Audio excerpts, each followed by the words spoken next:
Can you hear me?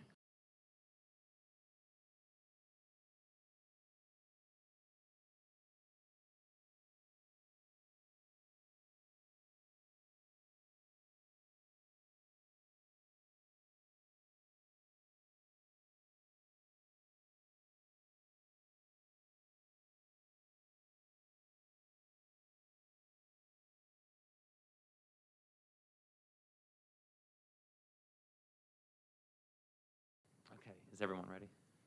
You ready? Okay. Good evening. I'll call this special meeting of the Fayette County Board of Education to order.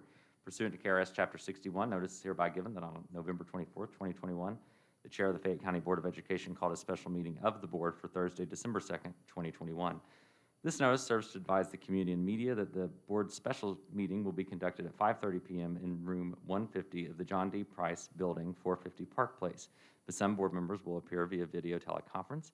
The meeting will also be live streamed at fcps.net/virtual meeting for public viewing. The purpose of this meeting is to discuss the district strategic plan, the 2022 board calendar, the equity work session, community feedback on the use of ESSER and ARP funds, the evaluation instrument for the superintendent, and to consider the contract for the board lobbyist and discuss bids for Henry Clay HVAC project. So with that, I'd like to welcome all of our guests who are joining us in person or virtually. And this time I'll ask Ms. Daly to please take roll.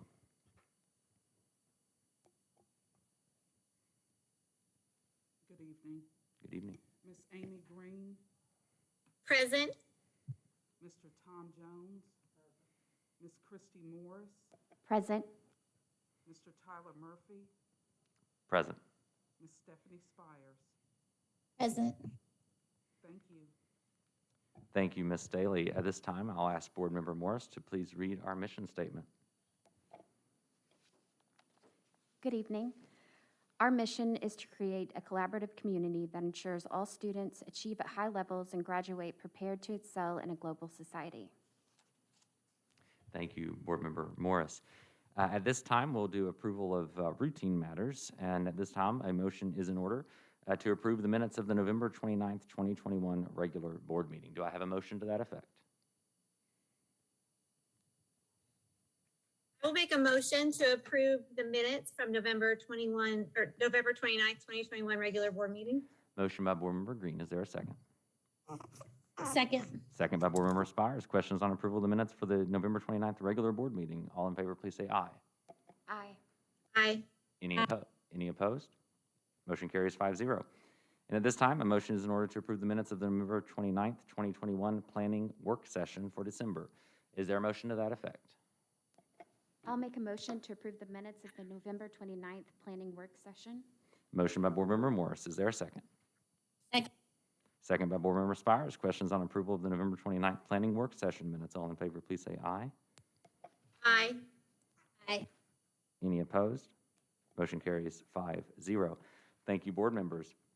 At this time, moving through the agenda for our special meeting, we're going to begin with the discussion and interviews for our FCPS lobbyist contract. And this time, I'm going to turn the microphone over to Ms. Keena Coe.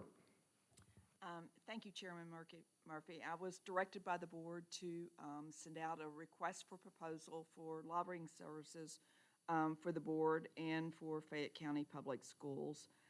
We did that, and we received 2 responses to that RFP.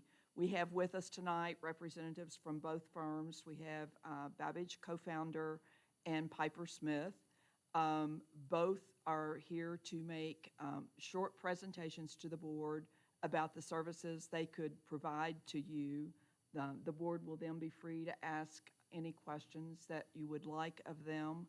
After that, we will proceed to using the scoring sheet that you have been provided, and I will tally the sheets, get back to you, and we will then hopefully move forward with the award of a contract.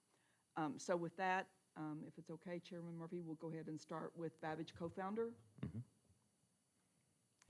Okay. Thank you very much, Chairman Murphy. Thank you. Members of the board, Superintendent Liggins, and friends. Babbage Co-founder is a Lexington-based firm for the last quarter century. Lexington taxpayer, long Lexington history, including FCPS. 4 of our 6 members are based in Lexington, Fayette County. We work closely with the superintendent, but would love to work more closely with you, each of you, carrying out your vision and staffing you out in the coming months. We're fired up about 2022 because the narrative is changing. It's changing positively in Frankfurt. These have been extremely tough years for you, each of you. We've had educators call names 4 years ago, and now almost 2 years of constant management of the pandemic. In the midst of this chaos, FCPS has constantly emerged as a positive leader and trusted voice. We say you must be present to win, and you are, because we are. Our team watches meetings together, hearings and discussions together, has independent meetings, reviewing the FCPS implications as these happen. One major note, new investments can happen in 2022. Early education, kindergarten, attract, keep, and reward teachers. Big moves are in discussion, the kind of thinking and intention behind them that we know is characteristic of your thinking. So you must be up front in the conversation, and with our strong commitment to you, each of you, you will be. Rebecca Hartso here, Policy Director for Babbage, co-founder. I'm thrilled to be able to be here again, and we've been so honored to represent you these past 2 years. What I want to say is that Lexington is different. You've held the line on taxes, you've responsibly funded school safety, you stand out in the state, you work differently in terms of advocacy, and you approach solutions differently. Our firm, we're different too. We represent causes that match your mission, from health departments to food banks to CASA to family preservation and foster care services, Lexington Public Library. We're constantly in conversations that can help you, that benefit you, because they're all interconnected. And we will do that continuously for you. And hi, I'm Julie Babbage, COO of Babbage co-founder. And I just want to touch briefly on communications, which are constant and should not be segmented. We want to be in regular touch with each of you together. Last session, not all of our reports reached the board, and that was in the midst of a leadership transition for you, which we completely understand. But now with a very clear path forward, let's make sure that our touch points and our updates are in lockstep. And on the legislative side, communication is also constant. Like you and like teachers, we also are working nights and weekends, and our focus is to see that Lexington stands out and stands apart from the other districts, just as you deserve. And we do this through our access to everyone in Frankfurt with a hand in the process or a vote to share the special role of FCPS. Julie and I apologize, we're not in town, but on a family trip. So glad to share this with you. Our success for you is because the legislature sees FCPS apart from the other big district and other districts. The other big district can draw negative attention at times. This has led to difficulties with attitudes, even unfriendly legislation proposed. And this is the big difference here tonight. Our job has been, and if chosen again, will be, to have FCPS and your Lexington viewpoint seen as exceptional, different, challenged, and continuously improving. When Dr. Liggins had an urgent, immediate COVID-related issue to discuss with the governor of Kentucky, we made that happen. We created the opportunity just last week for Dr. Liggins to have a very valuable discussion with Senate Education Chair Max Wise. Let us do more of this for you. The limits to get in the building, to work in the building are changing. It's easier now. We can catch people. We can always Zoom them, we can always FaceTime them, we can always call them together with you. Lexington has an excellent board, a standout new superintendent, top administrators, and valued, exceptional employees, teachers who care deeply, a working team that serves generously. Our job is to make certain that any changes, any state changes fit Lexington and meet your FCPS goals and aspirations. So thank you for the privilege of working for each of you and all of you. Thank you. Thank you very much. Any questions at this time, board members? Chairman Murphy, I have a question. Board Member Jones. Mr. Babbage, how long have you represented Fayette County as the lobbyist? I'm sorry, I couldn't hear your question very well. How long have you How long? represented Fayette County as our lobby? Roughly 5 years, sir. Are there any high points or major successes that you would care to point out that have occurred during that time, that have resulted from your leadership and involvement as our lobbyist? The best successes we've had are in the early childhood focus, the school safety focus, especially the work that Lexington did to distinguish itself in school safety, and to bring you into that conversation in a good way. Additionally, the pension issue, which was forefront, well, heck, it's almost at the top of the list all the time, not just now, but for years to come. Getting a couple of those key solutions, especially in this last session, were very important to educators everywhere. Okay, thank you. I would say that the formula also being funded, that's always a conversation that we're involved in, but that has been, that's continued. And then a lot of those new and interesting ideas like school safety that really came to the forefront, that was a conversation that we worked to have you in consistently because lots of meetings were taking place around the state. And we wanted to position you even more than a participant as a thought leader. So I would really point to that success. And then I would point to the openness now to funding, especially now that we're flush with cash. Legislators are thinking about funding for priorities and goals that have always been top of mind for FCPS. Bob mentioned early childhood education. We've pushed that consistently and constantly for a long time now. And so that is entering the conversation in a very serious manner that was brought up during the special session. As well as how we're recruiting and retaining teachers for the long term, bus drivers, et cetera. The pandemic and the way that it was handled, we can't take nearly as much credit as you can for your leadership during that time.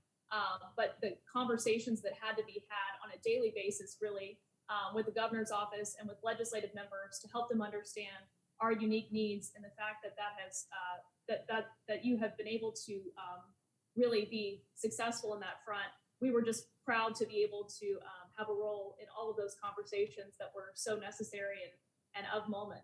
When the summer discussion started, sir, the thought was there weren't going to be, quote, any big changes. In the conclusion of that, after 3 months of analysis and very careful conversation, now there are some big considerations that have been passed on to House and Senate leadership and to the public at large. To finish those out and to get those commitments, if we can get those new financial commitments, that makes a difference for you, your budget, and your ability to use funds more effectively. And that's an exciting proposition that is really December, January, February, and March to make happen for you. And then I was just going to add one more note there, unless Rebecca or Jacob want to chime in as well, but that's reputationally. There was a void in terms of consideration from Lexington before we were able to get started, and building up this reputation of yours, positioning you in key moments. It makes it so that, rather than us always dialing the phone, oftentimes our phone will ring too from leaders who want to know what the second biggest district in Kentucky is thinking. And again, making the distinction from the largest district. Our needs are unique, our makeup is unique, our diversity is unique. There are so many ways that leaders are understanding the challenges that FCPS faces in a way that I would say before these 5 years, really they hadn't. And for Superintendent Clark before, and now for Superintendent Liggins, making sure they have the conversations they need apart from us and in concert with us as well to get the point across. That's been the case all along. It's certainly the case now. And we can make that happen and want to make that happen across the 6 of you. That will expand our work, that will make our work better, easier, more effective, and certainly put you in a position to represent your constituents better with leaders directly, not just Fayette County, but House and Senate leadership from across the state, as well as the budget chairs, the education budget chairs, and others who we work with regularly. Very good question. Thank you very much.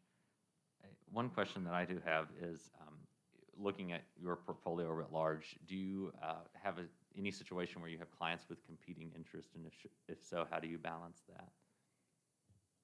I don't believe we have clients with competing interests, Chairman.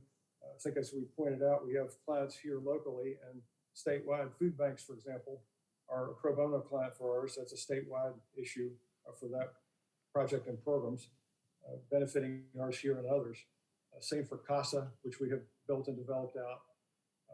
And we have one of the best programs in the country, probably here in Fayette County, along with those other causes that Rebecca mentioned. Those are consistent with your goals, I believe. Foster care and family preservation through KBC. I believe they have a contract with you, and they do great work around the state as well as other states. Thank you very much. Any other questions, board members? Okay. Thank you all for your time. We appreciate it. Thank you. Thank you again.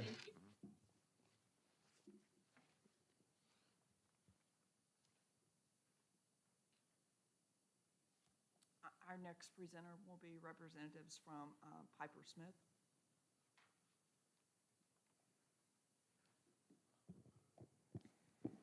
Good evening. Good evening. Thank you for being here. Thank you for having us. We are absolutely ecstatic to be here, both with folks online and here.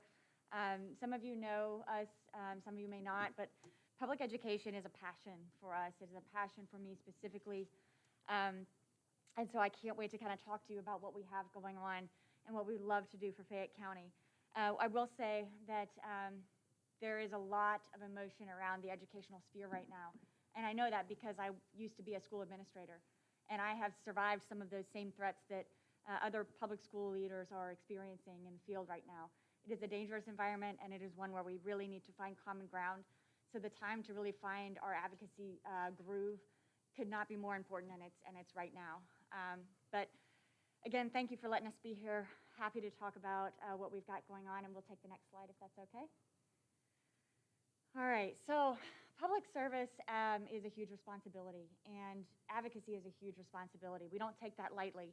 We know that when we go to advocate for clients that have education backgrounds, that there are thousands of children who rely on adults to get it right, and that's what we're in the business of doing. We are different. Our firm is a little different.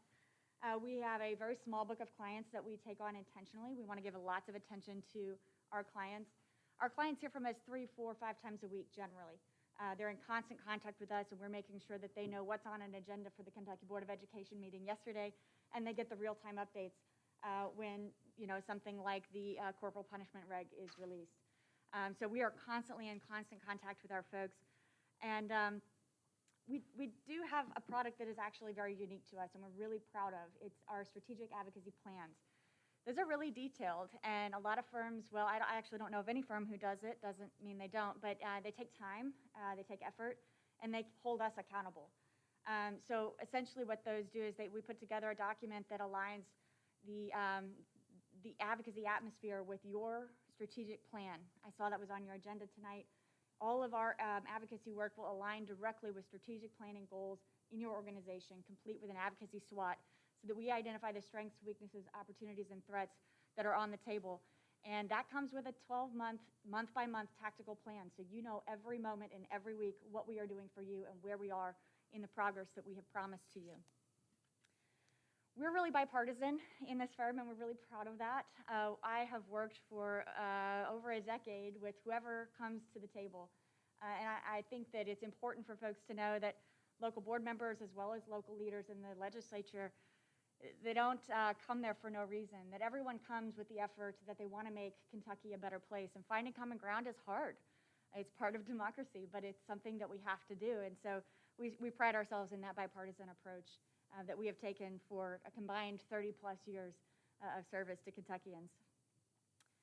One of the things that makes us very unique is that I have had an incredible opportunity, and I'm very blessed to have been able to work with school district intergovernmental relations directors across the country, from Los Angeles to Baltimore, from Atlanta to Milwaukee, and to build those national level strategies to look at what's coming ahead and coming to Kentucky and begin preparing for that. And that is one of the reasons that I am specifically seen as a leader in Kentucky for combating school choice efforts. We weren't as successful last year as we wanted to be, but we made it a good long haul before that bill passed, and we're really proud of that. So one of the things I will say is when COVID hit in 2020, I was in the Capitol, and I was in the room, in a back room, with lawmakers when we were charting out that legislation that was going to be saving for school districts, making sure that you weren't penalized when kiddos weren't in school, that we had every law and regulation pulled to get to the table to make sure that every exemption could possibly be made was made for schools to stay open. I was in that room then. I was in the room for pension when those pension reform bills were hitting. I was in the room for privatization efforts and all of those other things. And so there's no learning curve. This is not new for me, and this is something that I've been doing a while. And again, I'm very passionate about. One thing that I have seen being in Frankfurt for the last decade-ish is that Fayette County doesn't have a huge presence. Fayette County Schools doesn't have a huge presence in Frankfurt. And we'd like to change that. We'd like to help you build those relationships so that you're not always reliant on one or two people in our firm, but that those relationships are natural and organic within your organization. That is really how we believe advocacy is best done. And so working through that and making sure that, you know, it's not just that we are getting you in front of Senate and House leadership, it's that they're calling us because they want advice on a bill they haven't filed yet. That's really where we'd like to get you positioned, and that's where we're looking forward to the future. Oh yes, next slide. All right, so we've talked a little bit about why us. I mean, one of the things that most people don't know is that we have a very strong relationship with the Lexington Mayor's Office and have for a number of years, in fact, before Mayor Gordon was elected. We work with them closely with other issues, and so this is not a new arena for us in this city either. But honestly, we are really looking to make sure the district is in the best hands it can be in. And one of the reasons that we provide pro bono PR and crisis communications to all of our clients that are doing lobbying is because we know that they're fully integrated. And I've never worked with a school district. I've worked with over almost almost a dozen school districts now in Kentucky. And there's never been a district that has not needed crisis communications or PR support at some level, simply because we can't control the outside factors. And so we want to make sure that in those moments, we're not just handling the narrative in Frankfurt or with our congressional partners or our local mayor and elected council, but that we're also helping you controlling that narrative with your community, your families, and all the stakeholders that are at the table. So that is something that we have just, we want to include because we think it will benefit the district, and we would do that free of charge. And so finally, I mean, I think all we have to say to you is, if you can't tell because my mask is up, I'm very passionate about education. We are very passionate because this is where the rubber meets the road. This is where outcomes for citizens in our society come to fruition. And this is where everyone walks in the door with an equal opportunity to learn and to gather that success that they're going to have. And so whatever your goals are, we will work our tails off to make sure that we align with those goals and that you have constant contact with us to know what's going on and to know that we are tracking on that goal. So we will take any questions you have unless there's something you'd like to add. Next slide. I can't top that. I'm just going to say I'm a proud Mill Creek Elementary and Tates Creek Middle School alumni. So that's all. That's all I've got. Thank you both. Any questions, board members? Board Member I have a Jones. question, Mr. Murphy. So are you also representing Jefferson County Schools? No, sir. Okay. No, I worked at Jefferson County Schools as a school administrator and as their legislative director for about 4 years. Okay. Are you representing any other districts in Kentucky? No, sir. Okay. Do you have any experience representing school districts in Kentucky? Yes, I was the representation in-house for Jefferson County. Okay. Are you meaning lobbying or PR? He means lobby. Okay. Because we do have other school districts for PR. Yes, Okay. we do help other districts with public relations and crisis communications. Okay, well, I guess I'd be interested in just your lobbying work. Sure, yeah, Fantastic. Jefferson County, and then we do work with the School Administrators Association. Okay. And in your cost proposal, you said that the retainer does not include third-party fees. Can you tell me what those might be? Yeah, so that's a standard part of all of our retainers. That means because we have some PR retainers as well that, you know, if someone wants to build a website, we don't pay for the hosting of that website, but we will build the website, that kind of thing. In terms of actual lobbying and legislative work, all that means is whatever the retainer is, that's all it is. You're not going to get billed for anything else above that. other than what you've already built into that sample contract, which is the fees for legislative and executive branch registrations. So I'm sorry, I don't understand. It says it does not include third-party fees, but I still Correct. don't understand So what you would need the third party for. So in the event, here's a great example. We've worked with clients before that have a big legislative brochure that they want to put together. It's nice, it's beautiful, it's glossy, we help them design it, but we would not pay for the printing of that specifically. That would be the third-party fee we would Okay. not pay for, right? Okay. And then you say including any costs for website hosting or professional printing? Correct. Okay, all right. Thank you. Sure. Thank you, Board Member Jones. And I will ask the same question I asked of the other bidder.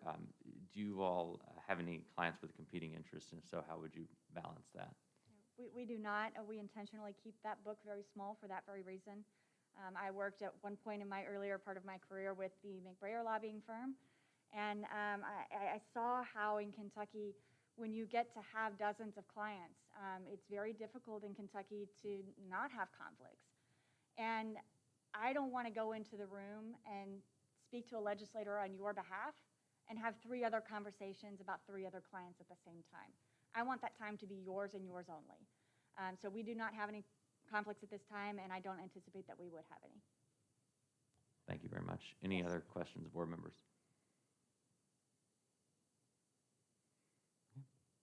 Thank you. Thank you. And Ms. Coe. So you've heard the presentations from the 2 proposers. I will pass out score sheets if anyone needs them. The 2 virtual folks have theirs, and I think what we decided is that they could text their results to me. And oh, go ahead. And go ahead. My understanding is you want our rankings, is that correct? So we evaluate based upon the components of the bid, and then we send you our ranking. Right. Okay. Right. Let's make, I think Ms. Green might be having trouble hearing. Here's, after you've filled out your score sheet, what I need from you only is who finished first and who finished second. I don't need your scores, just number 1 and 2, and feel free to just text that to me. Thank you very much.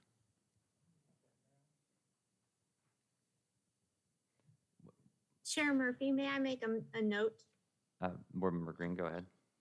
Thank you. While everyone is quiet, I just wanted to quickly, I have to sign off at 6:30, so I just wanted the technology to know that there's not a loss of signal, that I am purposely signing off at Thank you. 6:30. Thank you. Thank you very much, Board Member Green. I appreciate it. Thank you.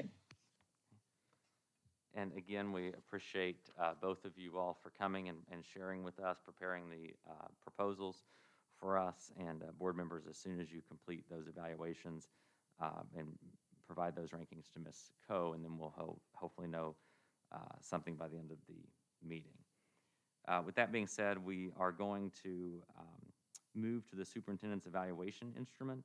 I know Henry Clay HVAC is listed next, but that's actually not something we'll take action on tonight. That's on the agenda for informational purposes, so it'll be part of the discussion action items following the strategic planning process with anticipated action pending that discussion at the next meeting. So at this time, we're going to move to the Superintendent's Evaluation instrument. Board Member Spires. Can I chime in for a moment? We actually have a really long agenda items tonight, and I know that Ms. Green has to leave, and I actually need to exit early as well. As some of you all know, we adopted my son officially today, and so we have some family festivities. And I think this is a really important topic that we really all need to dive into. And so I would like to make a motion that we table the Superintendent's Evaluation instrument for tonight. That way we can really spend our time on the strategic planning, since we have consultants coming in over the next few days and we're working on that. And then we can come back and work on the Superintendent's Evaluation. Also, I know some of us are going to KSBA this weekend, and we'll have our Superintendent Evaluation training. And so I think it would benefit us to maybe table that just in light of time. And I don't know, I want to make sure that all 5 of us are really here for that discussion. Is So that I guess something? the table for a future meeting. Okay. Is that something other board members are comfortable? Would we, are you anticipating moving that to the 13th? Or, and I mean, we have a lot going on, so I kind of defer to you and Dr. Liggins to figure out a time that, because I really want to be fair to him as well. So I really defer to you all, whether we do that on the 13th or a special call meeting, or if that's something we could push. But I know that he is really busy with the strategic plan right now in that process. So I really defer to you all and your thoughts. do you have any thoughts on? Okay. We can, if other board members are amenable to it, we can defer that to the meeting on the 13th. Mr. Salisbury, would that work for you? Yes, I will not be with you that evening, but my law partner Jessica Stigall will, and I'll make sure and supply the board with any additional guidance that beyond what I'm already provided in advance. But I think the 13th seems fine. It still has you all tackling this task within the month, which is a good idea before you hit your second semester.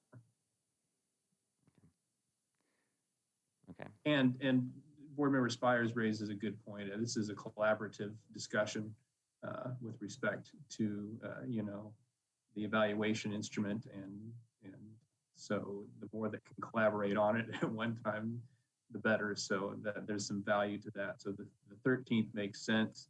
I will have you all. You already have some guidance from me. I will make sure you have any additional advanced guidance that I think you might need from me. And Jessica will be there on the 13th to the extent you need any additional legal guidance, and I'm sure Ms. Chatfield will be there as well. Thank you. And Mr. Salisbury, will that require an action to table, or can we just proceed? Well, you do have a motion now on the floor, so I would say go ahead and proceed with treating it as a motion and go from there. Okay. So we have a motion to postpone discussions. It would be a postponement more so than a tabling. So a motion to postpone the discussion of the superintendent's evaluation instrument to the November 13th regular, or the December 13th regular board meeting. Is there a second? I'll second. Board Member Jones.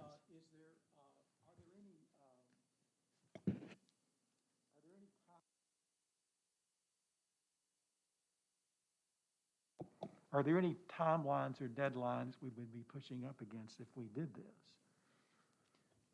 Mr. Salisbury, did you catch that question? I would defer to you on that. I heard the word timelines, and that was about all I got. Yes. Is there, Mr. Board Member Jones asked if there were any timelines we'd be pushing up against, just as far as the approval process for KDE and so forth. Sure. The ideal is, I think policy contemplates, is that this is something we probably would have done already by now, but frankly, you all have been, including Dr. Liggins, have been very busy with other things. So technically, we're probably a little past the time we ideally would have done this, but to me, I think we're in good shape if we tackle this still within the month, which is why I was okay with the 13th. I would not encourage pushing it out past December if you can avoid that. Mm-hmm. Okay. And that's in fairness to everybody, the board, Dr. Liggins, everybody. Yes, I would concur with that our goal should be to have this completed by the end of the calendar year, certainly. Correct. So that we can go into January and be able to have formative conversations at that point in time. Okay, so there is a motion. Is there a second to postpone? A motion, a second by Board Member Morris.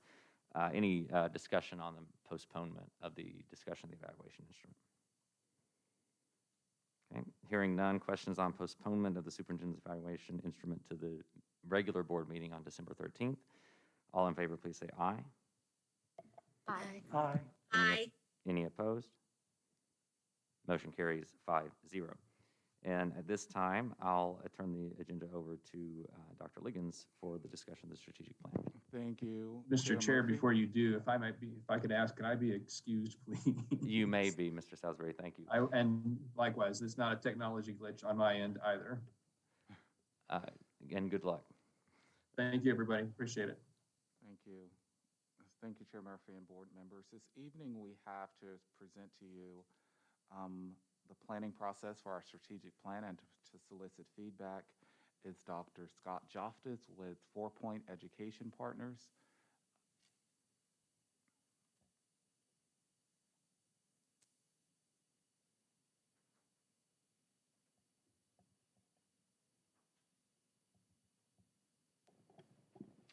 Thank you, Dr. Liggins.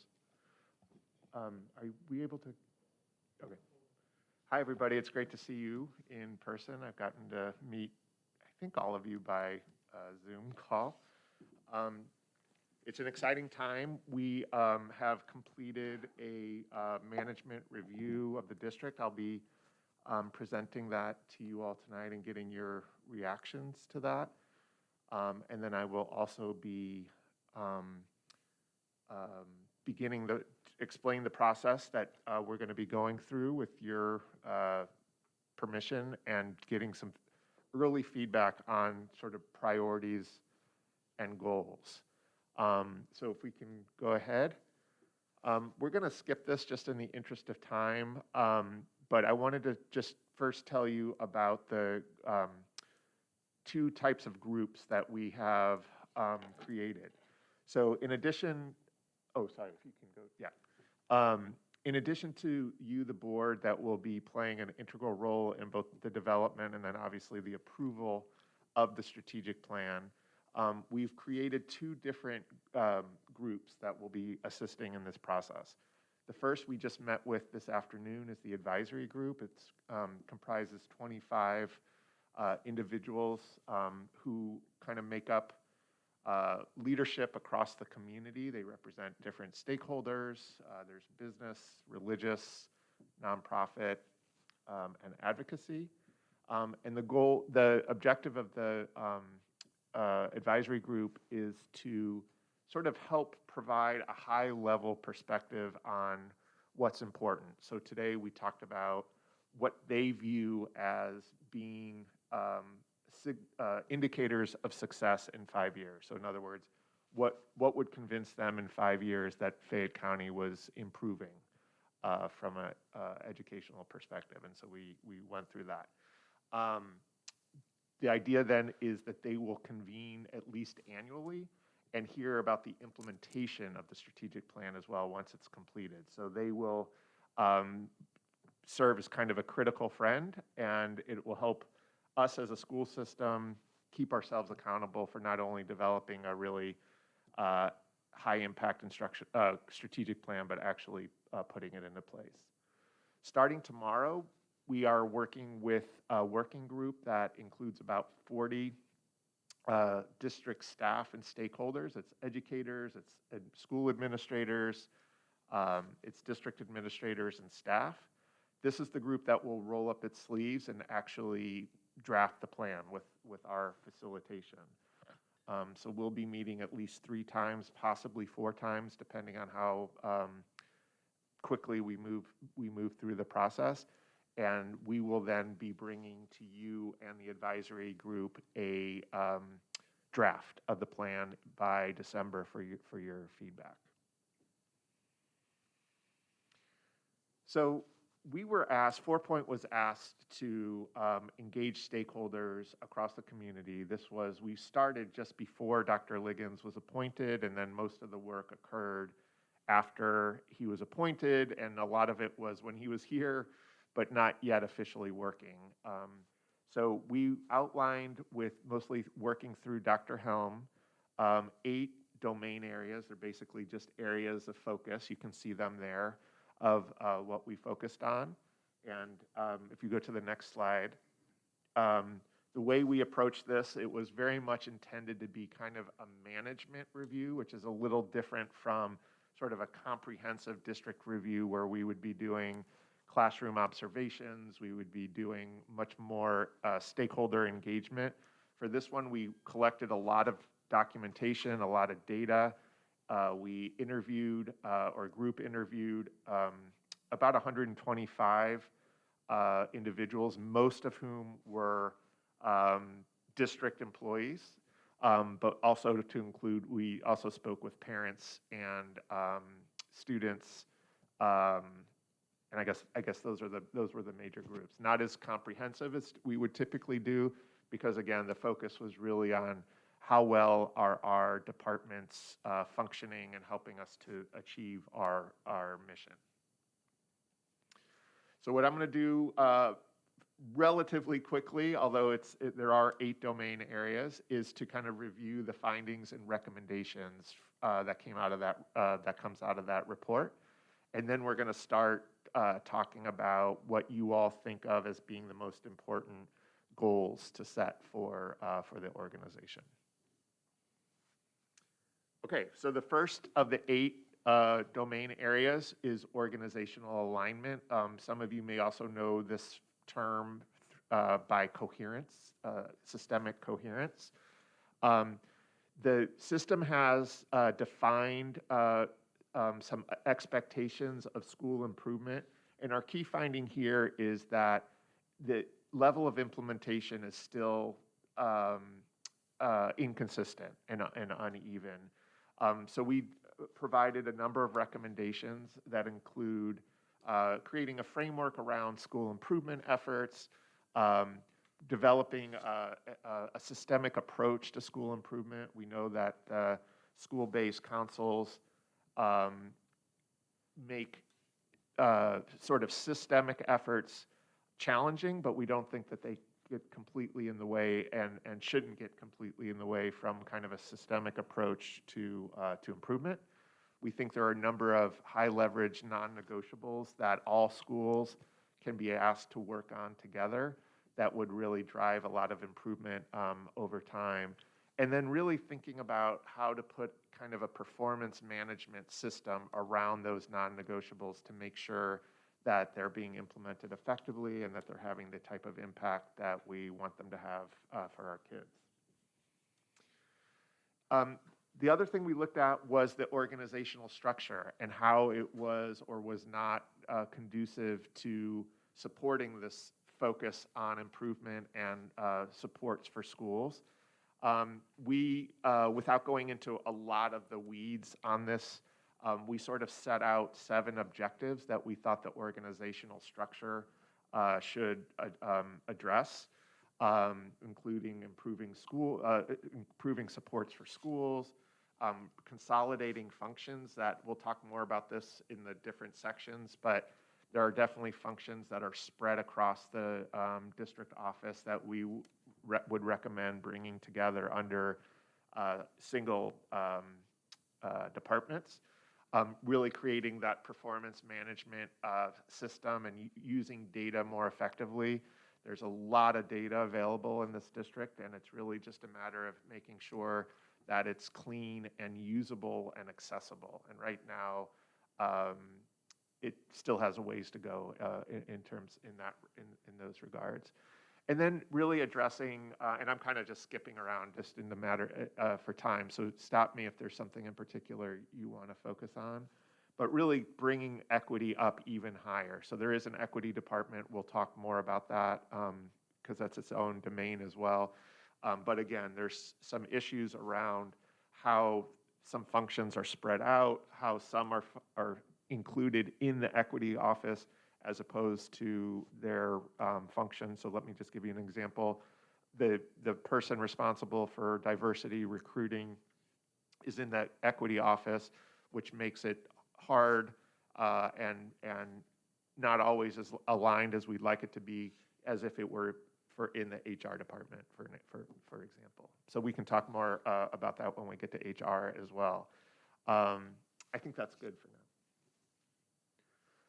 Similarly, the job titles are often used inconsistently, and job responsibilities aren't always as clear as they could be. We looked at the cabinet, the direct reports to the superintendent, have, I think it was 4 different types of titles that are used.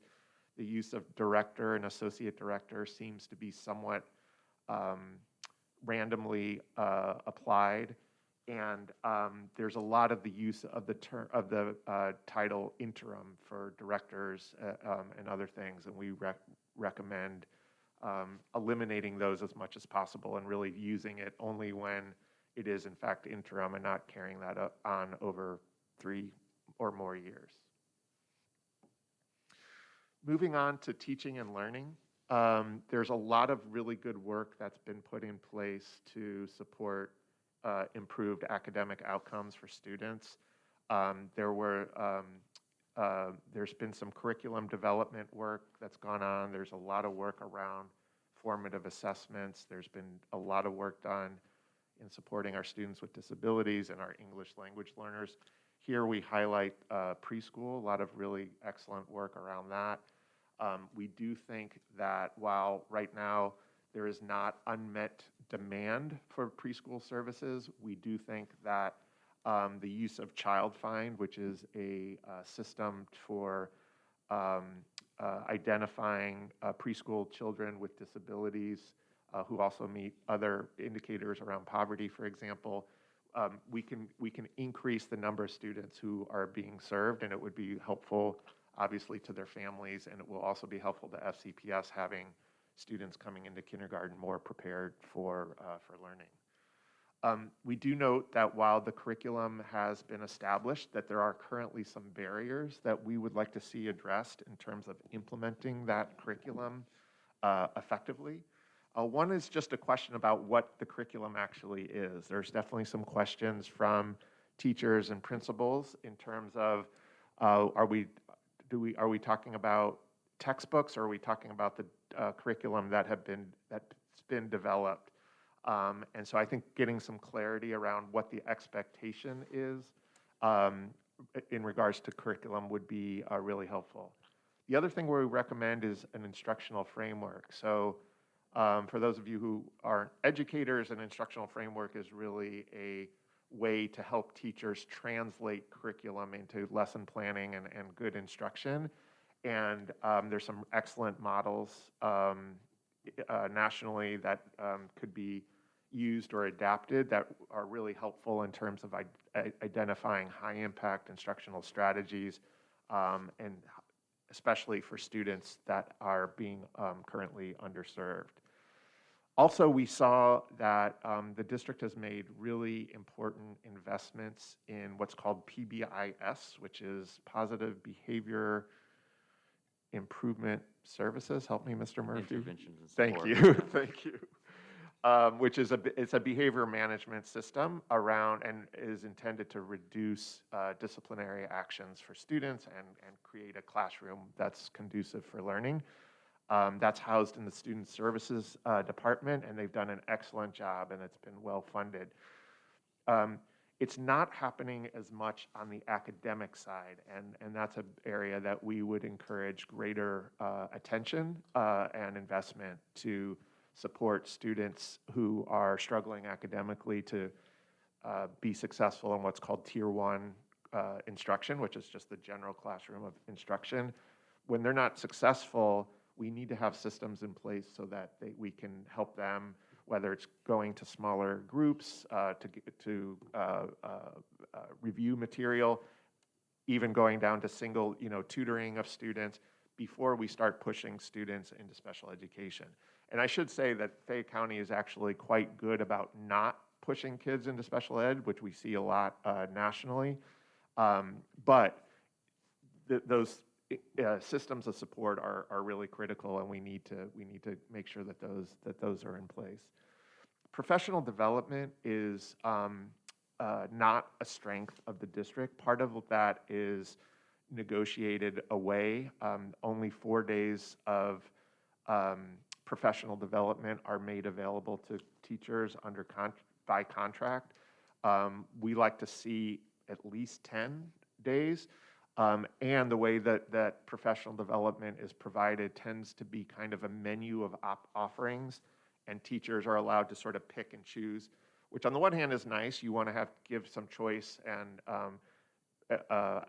address interests and needs of teachers, but research just suggests that that's just not a productive, impactful way to support teachers in their professional growth, especially as measured by student achievement. So really creating professional learning and coaching opportunities that are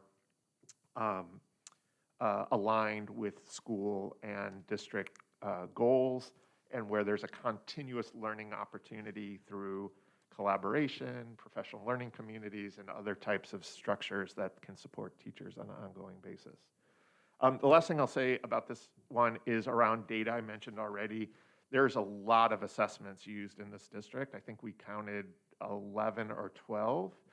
I think we said that a fourth grader could face 11 different assessments a year, which is a lot. So the good news is we have a lot of data.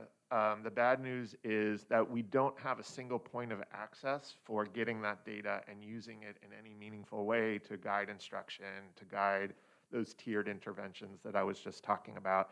And so we'd like to see a better use of that, especially that performance data, how to drive the improvement process. This is a hard slide to see, but you all have it in your notebooks.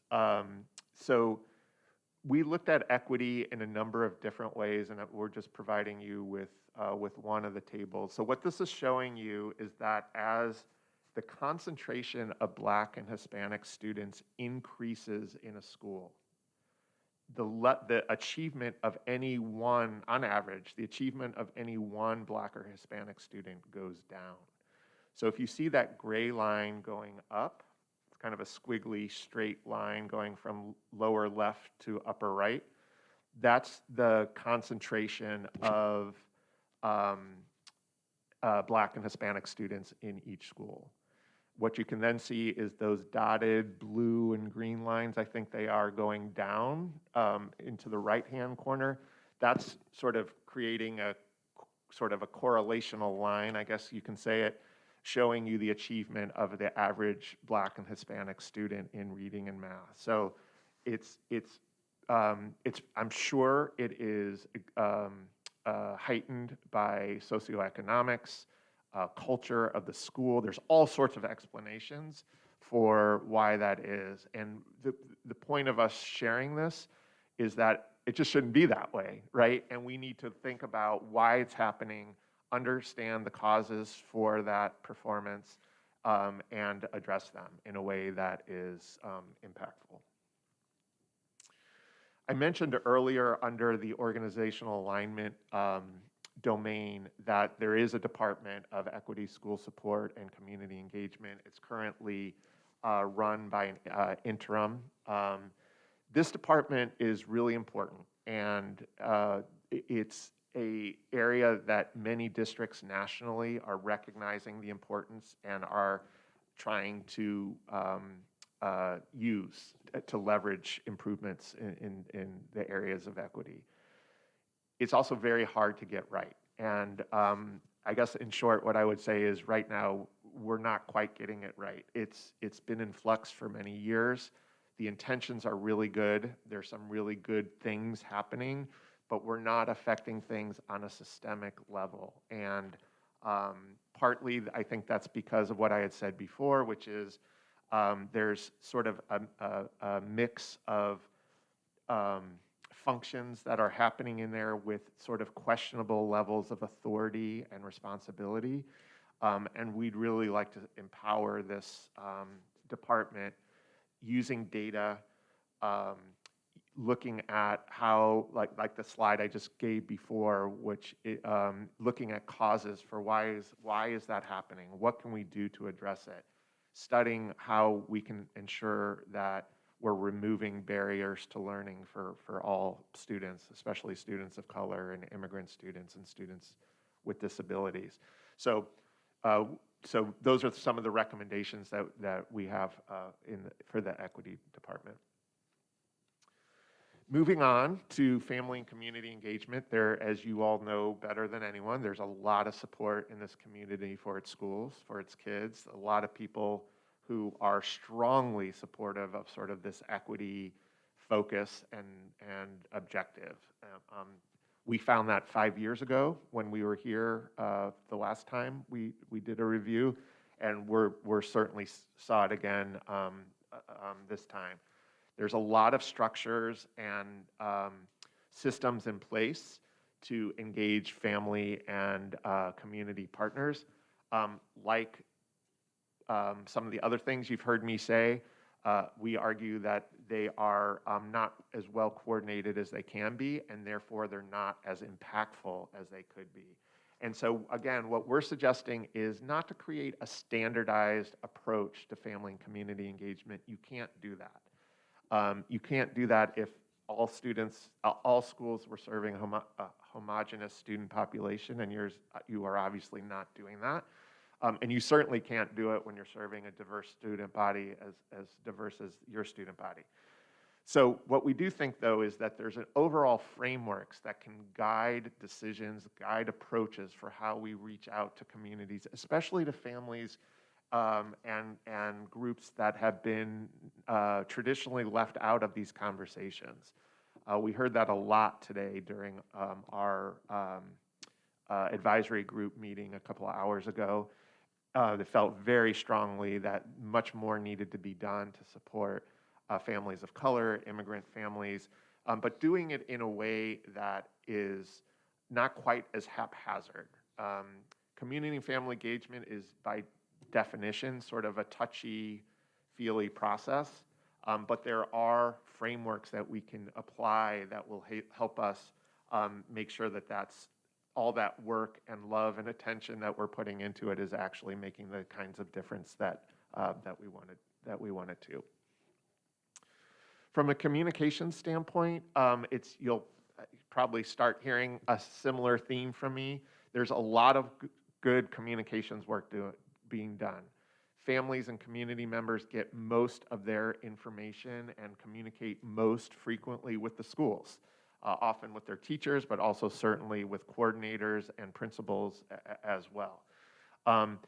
There has not been sort of a consistent approach to what we're expecting of our principals and our teachers from a communication standpoint.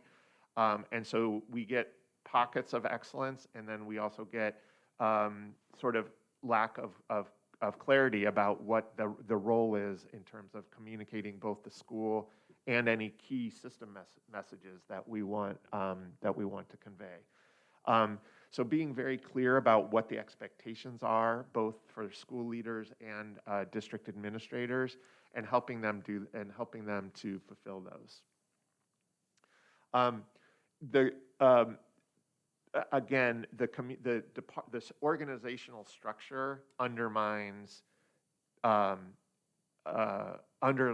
communications function. There are functions spread out across the central office, and we think by consolidating some of that and really can help to really create a more consistent message going forward. And then just being very clear about points of contact for parents and other key stakeholders. The other thing I want to say is around platforms for communication, websites, Facebook, Twitter. A lot of really good stuff is happening, and we sort of count and sort of notate the use of those various platforms. What we would say is, again, the consistency piece, right? Like if we believe that websites are a really key source of information for parents in terms of their schools or the school district, let's make sure that each school's website does convey at least some level of information that we want to convey. If we think that Facebook is a good way for communicating, let's be consistent about that. Now, I think it's likely, well, I think it's almost a certainty that families in different parts of the community are going to rely on different types of social media, and that's fine. And it's fine for each school to emphasize texting versus texting versus Facebook, for example, if that's the best means. But we need to be clear about sort of what we think are the best modes of doing that, and then really putting some effort and energy into making sure that we're reaching folks the best we can. I hope I'm not going too fast, but I also don't. I know that this is a lot of stuff, so I don't want to take up too much time. Almost done. So we have two more domains. Take as much time as you need. Oh, fine. thank you. It's Okay. important information. Okay. So yeah, Okay. absolutely. Okay. Thank you.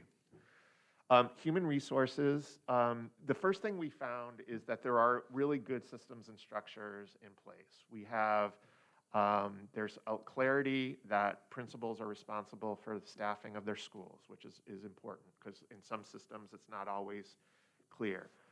AppleTrack is a well-used system nationally in terms of tracking applications and processing applications and taking us through the process.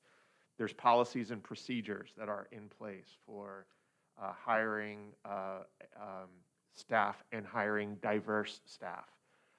But like most districts nationally, I won't even say many, I will say most, everyone's struggling, first of all, just to get teachers. There's a big shortage of teachers, and as we'll discuss, bus drivers as well. But certainly hiring teachers of color is a key objective of the district, and it's something that Fayette County as well as other districts are struggling to do.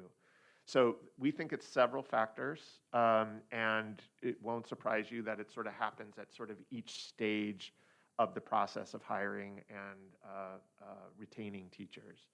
So at the recruitment strategy, we think that there really isn't much of one right now. So there's really very little efforts at recruiting staff. I think we asked a lot of people and no one could really point to a strategy in this area. We think right now, frankly, the district is sort of resting on the notion that this is a great place to work, which it is.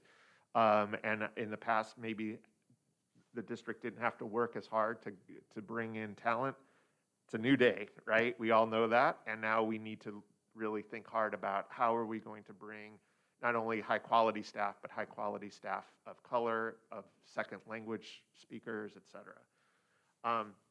Despite the lack of recruiting, the district really has started to increase its hires of teachers of color, but that's really being driven by a relatively small number of schools, and we can show you some numbers on that.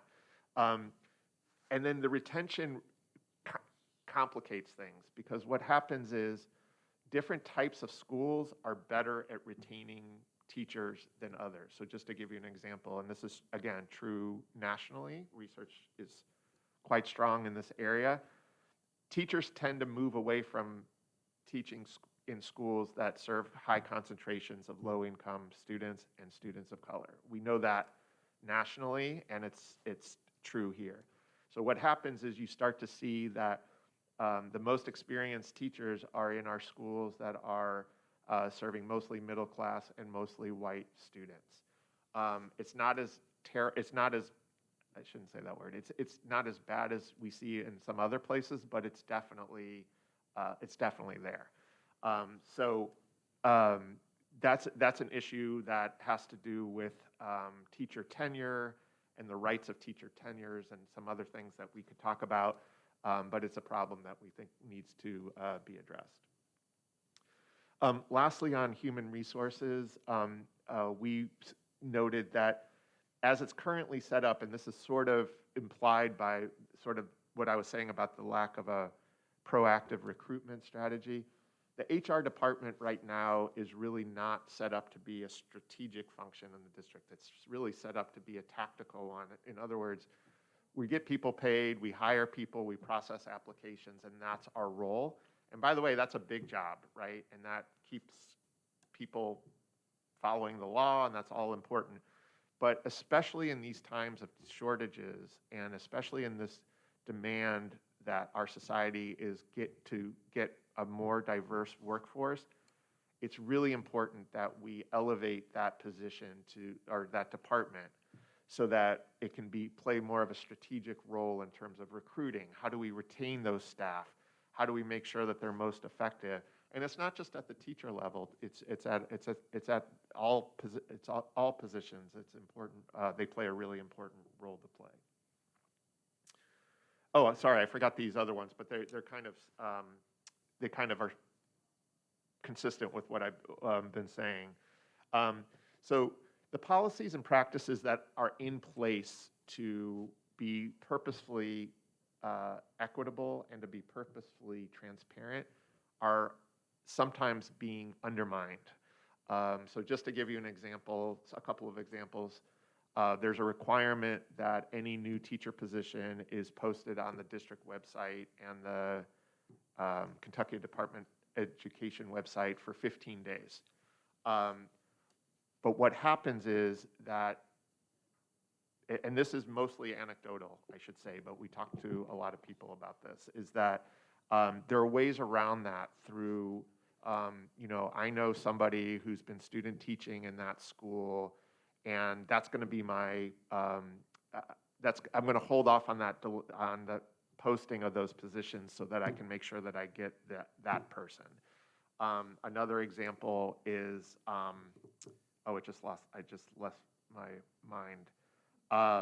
Oh, it's the Applitrack. That's the system that manages applications and processes the applications process.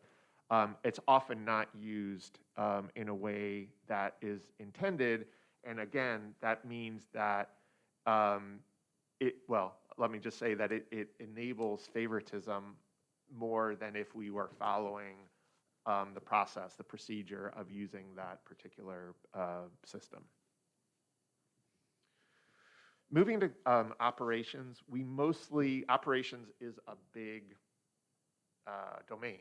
It does a lot of different things. We focus primarily on maintenance and transportation. Well, first let me say though that in general what we would like to see, and this is true in operations and it's kind of where we put it, but I think it could really be said in most departments, which is that there's really very few sort of standard operating procedures. And so then a lot of things then get done through relationships and sort of through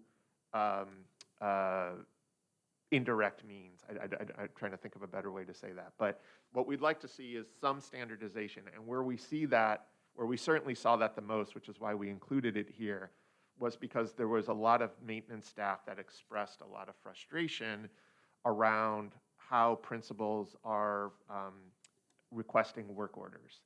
And vice versa, there's a lot of frustration from principals about how work orders are getting or aren't getting fulfilled in a timely fashion. So right now we're in the midst of shifting to oh, and I'm blanking on the names, but we're shifting from one system for submitting work orders to another, right, Mr. Thompson? And that's great. I think it'll help with the consistency across. But what that's also going to mean is that there's going to be a learning curve, and so that in the short term is going to exacerbate problems. And we want to try to snip that in the bud, so to speak, and just get out in front of this because it's been an ongoing issue. A lot of principals are, again, going that relational route where they'll call someone who knows someone who can get a work order done, and things aren't getting done necessarily in prioritized fashion. I think that's enough on that. We heard, and again, this was somewhat anecdotal, actually it's quite anecdotal, is just the perception that the operations department is not sort of getting its due in the budgeting process. We certainly saw that from the facility standpoint. So not just facilities, but all the maintenance and facilities that interact with the facilities, I should say. So in other words, HVAC, IT, grounds, maintenance, most of those areas are understaffed by industry standards. And that, again, leads to the frustration, I think, that you heard me talk about in terms of the maintenance staff. And it certainly leads to the frustration of principals because then they feel like they're not getting the support that they need. So anyway, I think that's kind of a key area that we need to look into. It also ends up costing the district more because we end up not doing the work until things actually break down, and that obviously is more expensive. The last thing I think it's the last thing I'll say about operations is around technology. So you all made a humongous investment in technology. I think it was 40,000 computers during pandemic, and you had already been, I think you're 1-to-1. Is it 1-to-1 in elementary school and 2-to-1 in middle and 3-to-1, something like that. And then you made it 1-to-1 across the board, which was about a 40,000 computer purchase and dissemination, which is humongous. I mean, it's remarkable.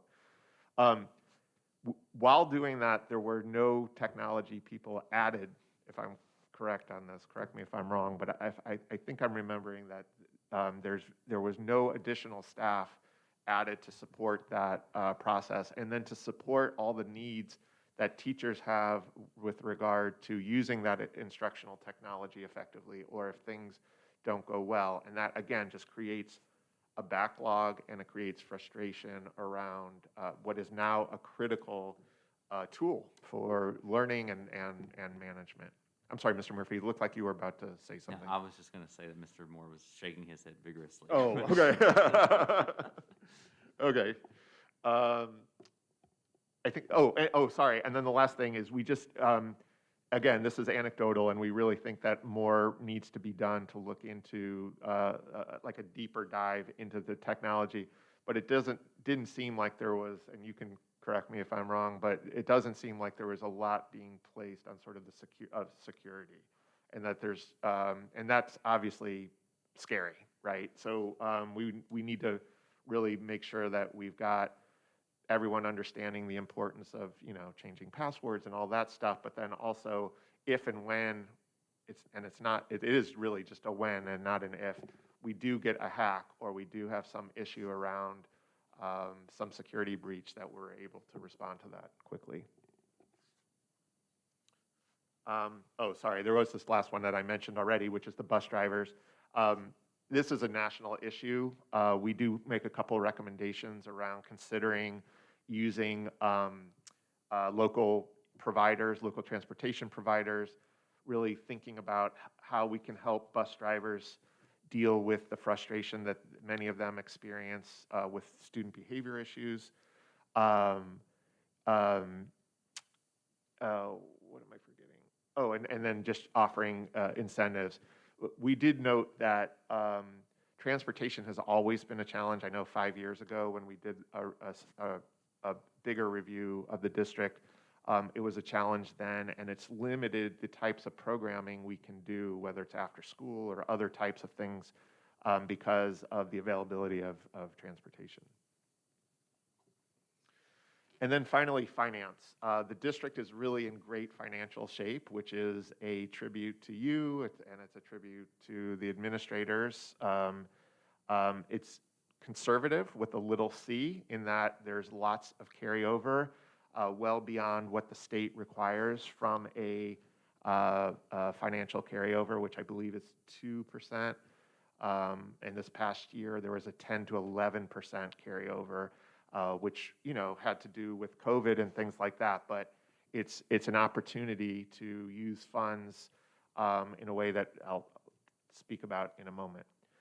One of which is that the ESSER funds, as most of you know, coming from the federal government out of the Recovery Act, is a really wonderful bonanza, but it's a short-lived one, and will result in a funding cliff. So we need to be, there's been really great and thoughtful planning around the use of those funds here in Fayette County, and we need to be just as thoughtful about what we're going to do in a couple of years when those funds disappear. There's several needs that we've outlined or I've discussed today. So one big one would be to consider reducing the amount of funds that we're carrying over for each year. really thinking carefully about the use of ESSER funds in terms of not paying for like staff positions unless we know that they are that we're going to be able to sustain them with other sources of funding. Excuse me. And then just being ready for that cliff when it comes, which is really soon, so that if we're funding programs, which I know a lot of it is, I know a lot of it's going straight out to schools, just helping schools think about what's going to happen when those dollars go away. The level of transparency and collaboration has really improved around budgeting, and credit definitely is due there. There's some minor recommendations around that. That feels like it's going in the right direction in terms of a more systematic budgeting process that's transparent, where administrators understand why or why not their budgets were, well, it's usually why their budgets were reduced, I guess. Up until this past year, administrators really expressed the idea that they never really knew why. And they were kind of getting that information after the fiscal year had already begun. So a lot of that is starting to be addressed. We do suggest, though, that, we suggest that we really continue to improve our enrollment projections. In the past, that's resulted in open positions, teacher positions at the beginning of the year. Typically, schools are funded at 95% of their enrollment, even when we were in a growth stage in the district. And so getting a little ahead of that would reduce the amount of chaos, not chaos, the staffing flux, I guess is a better way to say that, especially at the beginning of the year, which is really critical to getting off to a good start.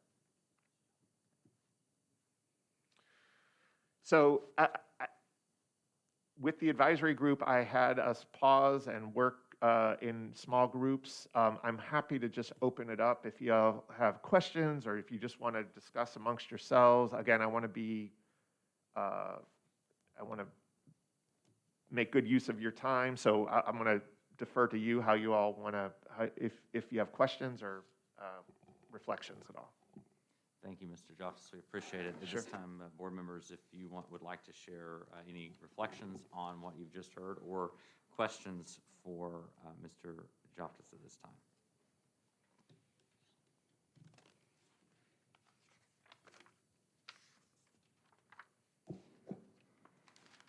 It seems like that several of the bullet points that you've made here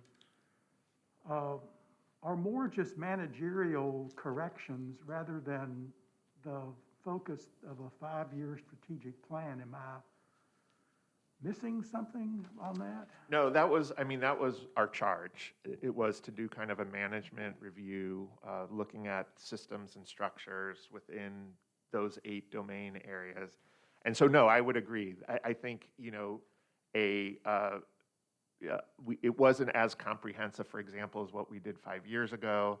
And there's certainly other information that needs to be considered in the strategic planning process. If I may, Mr. Murphy. Mr. Jones. So is it possible for the district to engage or ask someone else to engage in an analysis of our transportation system in order to answer the question, is this sustainable for the next 5 to 10 years? And if it is, then terrific. But if it isn't, that to me would be more of a strategic plan type of a focus. Then we would need to be making adjustments methodically and slowly in order to contain our transportation costs so that they don't go out of control and result in us having to make quick and maybe very hurtful changes in the school system. Is it possible to answer that question? Yeah, Absolutely. There are organizations that specialize in a deep dive on that topic. They look at, miles driven and the efficiency of those routes and the cost per mile and the cost per student. Absolutely, that can be done. With regard to instructional process, Yeah. I think you had mentioned that early on in the conversation. Wouldn't that, I agree that it would be terrific if there could be, and I don't think you used the word instructional process. What was your term? Framework, instructional framework? Instructional framework, right. I think it'd be terrific if we could have a common instructional framework across the district, but doesn't that run up against our school-based decision-making, the prerogative of the school to determine that? Yeah, it does. Well, I guess a couple things. One is, you have more authority over what's called the CSI schools, right? Where that's the quote-unquote low-performing schools. So in those schools, they have less autonomy to do that kind of work. The second thing I would say to that is, when the district came out with its current curriculum a few years ago, it didn't mandate it, but it strongly encouraged it. And basically, you can say, you don't have to use this, but you need to show us then that you've got something that is viable, a guaranteed and viable curriculum. And if you don't, I think there is the opportunity to sort of step in and say, no, this is kind of what you need to do. But I'm not saying that it has to be mandated, and I'm not saying that it even has to be from an accountability standpoint. I think most educators and administrators want resources that they can use, and then by putting around kind of a performance management system that's not meant to fire anybody or punish anybody, but rather how can we get a little bit better each day so that our kids are being more successful? That argument tends to work really well. It's hard to debate that point. And then I'll stop here. You had mentioned PBIS Yes. early in your presentation. Yes. And I believe I heard you say that it was that the implementation of that program had been effective. Yes. And maybe even exemplary. Yes. In fact, I And think. can you just share? I love to hear this. Tell me what it is about it that you found particularly effective. So, to your point about the framework, there's a lot of central administration of that. It's very well managed by the Department of Student Services. There are 6 PBIS specialists who are incredibly well respected in the schools. They're working from a common framework. There's buy-in from the schools in terms of how that helps them manage the classroom and keep a culture that's conducive for learning. They use data, like what I would argue like few other departments do across the central office. So they're looking at the impact on things like discipline referrals, and I guess it's mostly on discipline referrals and by race. So they're making sure that we're not, as many districts do, that we're not disproportionately disciplining students of color, for example.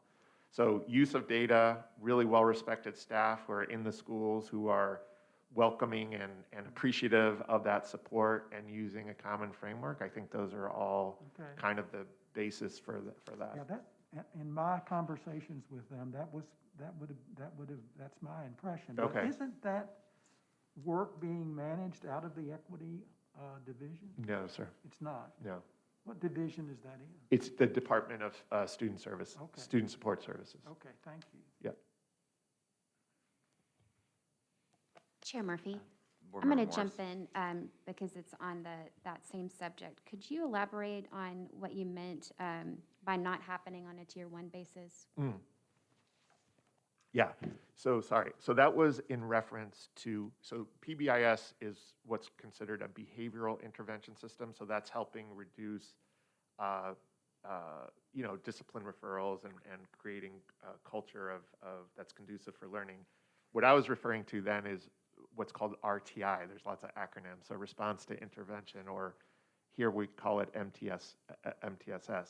So what those are is, those are interventions on the academic side of things. So a regular classroom presentation by a teacher where you're doing a whole group instruction is referred to Tier 1 instruction. That's what I was saying.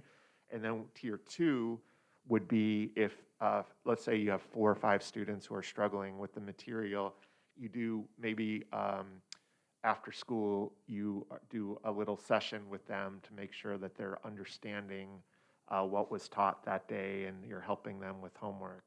And then Tier 3 is usually more like at the individual level. So maybe I ask Johnny to come to school early the next day and sit down with him and work with that. So the idea is you're increasing the level of intervention prior to sending a child to special education.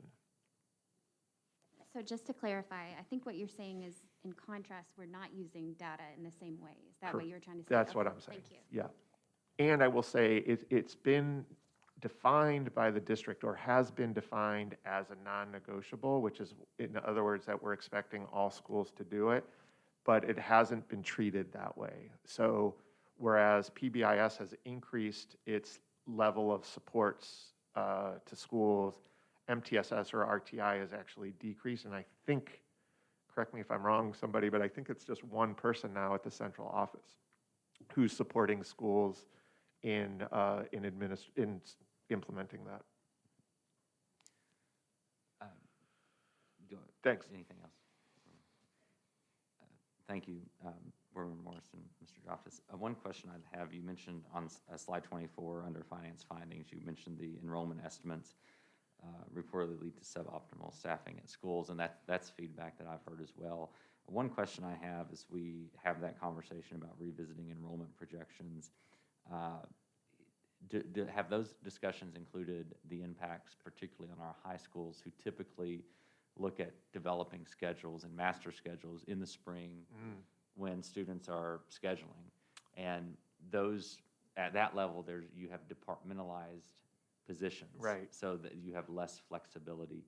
So is that part of that conversation? So I don't know the answer to that. It's a great question, and I just don't know. Thank you. Yeah.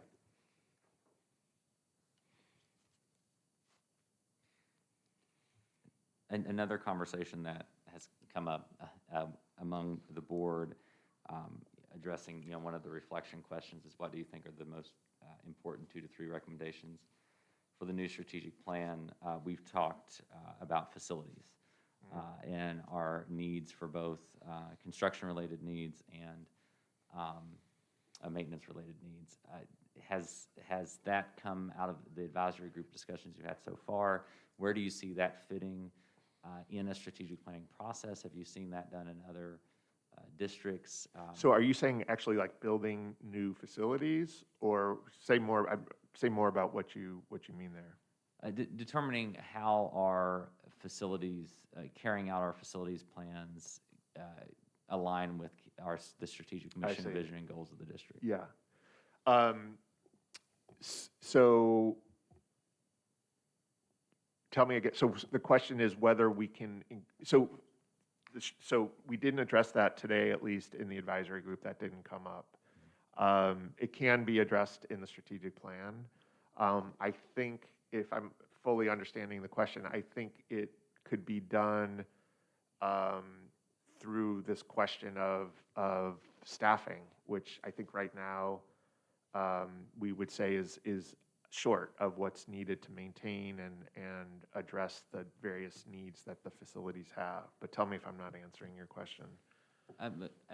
You're addressing it absolutely. Okay. One of the things that the context I was thinking of is, we have various facilities needs, but obviously we have limited resources. So as a board team, we have to prioritize those needs. Right. And in that prioritization process, right?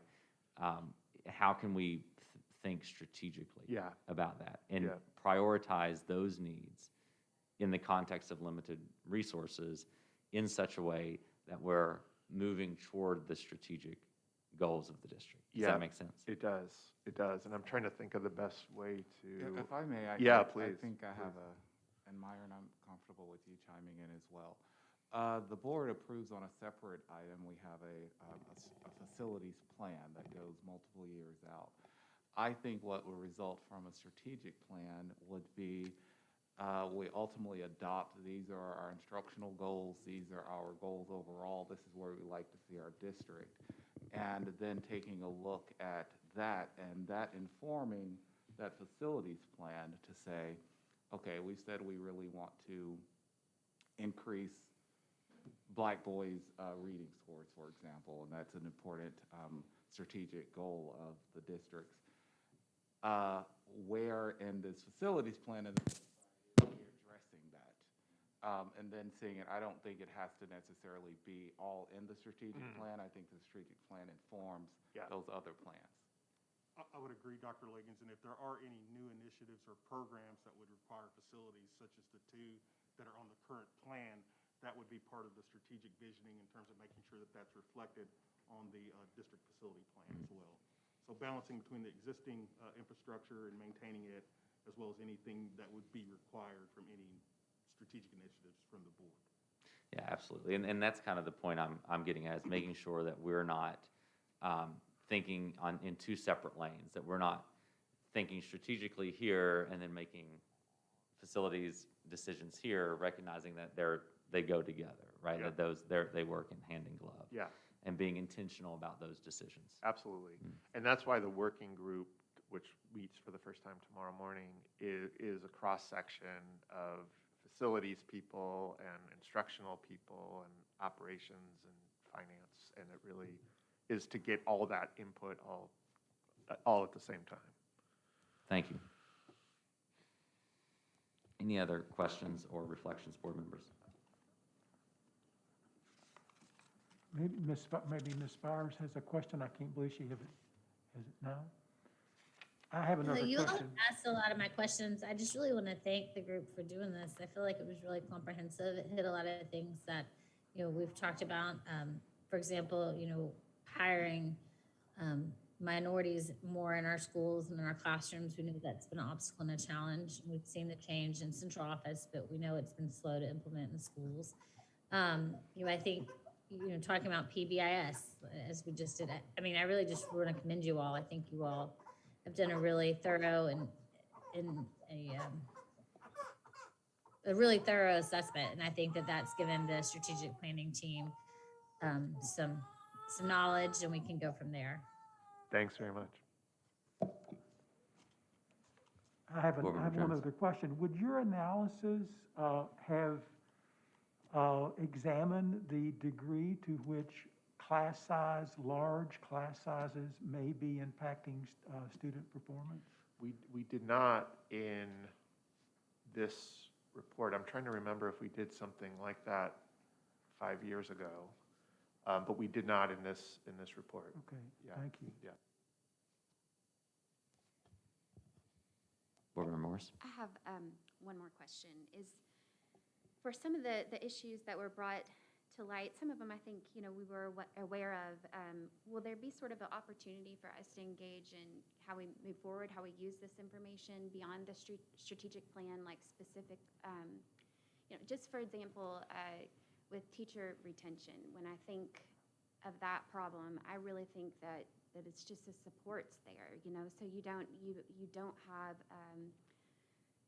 a strong PTA or sometimes a PTA at all. And those PTAs bring a lot of money and resources to the schools, and the schools that don't have them really struggle. They don't have teacher appreciation and luncheons and just things like that I think make a big difference in the morale of teachers. So, I have some ideas about it, and I just wondered, it's at what point can we, I guess, engage in those types of conversations? And not just on that too. The other thing that speaks to me as a parent is the 11 assessments, but no way to actually, translate that into, real results for our kids. So Yes, each department is actually looking at their different areas and looking at how we can improve in them. One of the big things that you've already seen is the reorganization that was came directly from the input from 4 Point. And so that's absolutely, as we move forward, we'll continue to make plans to improve some of these challenges and bring them to you for presentation or approval, depending on what's necessary. Thank you. And that's actually, Board Member Morris's point is a good segue to my next question is, and this is for Superintendent Liggins as well, is what can we as a board team do to continue to support this process, to continue to be engaged as we develop ideas and so forth? How can we continue to support this work? Because it's very important, and we do appreciate it. Thank you for that. I really, really appreciate it. I think there's a couple things that we can do. One would be to share either now, and again, I'm so sensitive on your time, to identify what you all see as being key goals and priorities. So either through email, or we could do, if you want to do like a video call, or if you want to just send me individuals, just send me what you would really like to see in terms of how do we measure the success of the strategic plan, and what do we see as being some of the key priorities. That would be the first thing. The second thing I think would be around, I think some of you are, correct me if I'm wrong, Dr. Liggins, are some of you participating on the working group? So to the extent that, do you mind just sharing who that is? Yeah, Board Member Green and myself. Oh, great. Okay. So to the extent that you come and represent your board, because you're going to have, at the working group level, you're going to have the opportunity to really provide very in-depth info. I mean, you're really drafting the plan. So to the extent that we can say that more or less that this represents the board, or for you to be able to say, you know what, this is more of an individual thing on my behalf, you'd have to talk to other members if they support it. So being sort of transparent, I think, about this is something that the board feels strongly about versus this is something that I, as a community member, feel strongly about, that would be super helpful. And then the third thing will be, once we have the draft, everyone will have the chance to provide feedback. And if we can think of a way to I don't know if synthesize is the right word here, but to consolidate, I guess, your feedback on that plan, because there's bound to be some difference of opinion on some things, right? And I certainly can't make that call, and Dr. Liggins is obviously not in the best position to do that as well. So to the extent that we could sort of finalize and consolidate that feedback, that would be super helpful. Thank you very much. Sure. And I think especially with Board Members Green and Spires having to step off, that perhaps providing our feedback now that we've received this presentation, this information, and these reflections and findings, to kind of compile our thoughts and send you those as we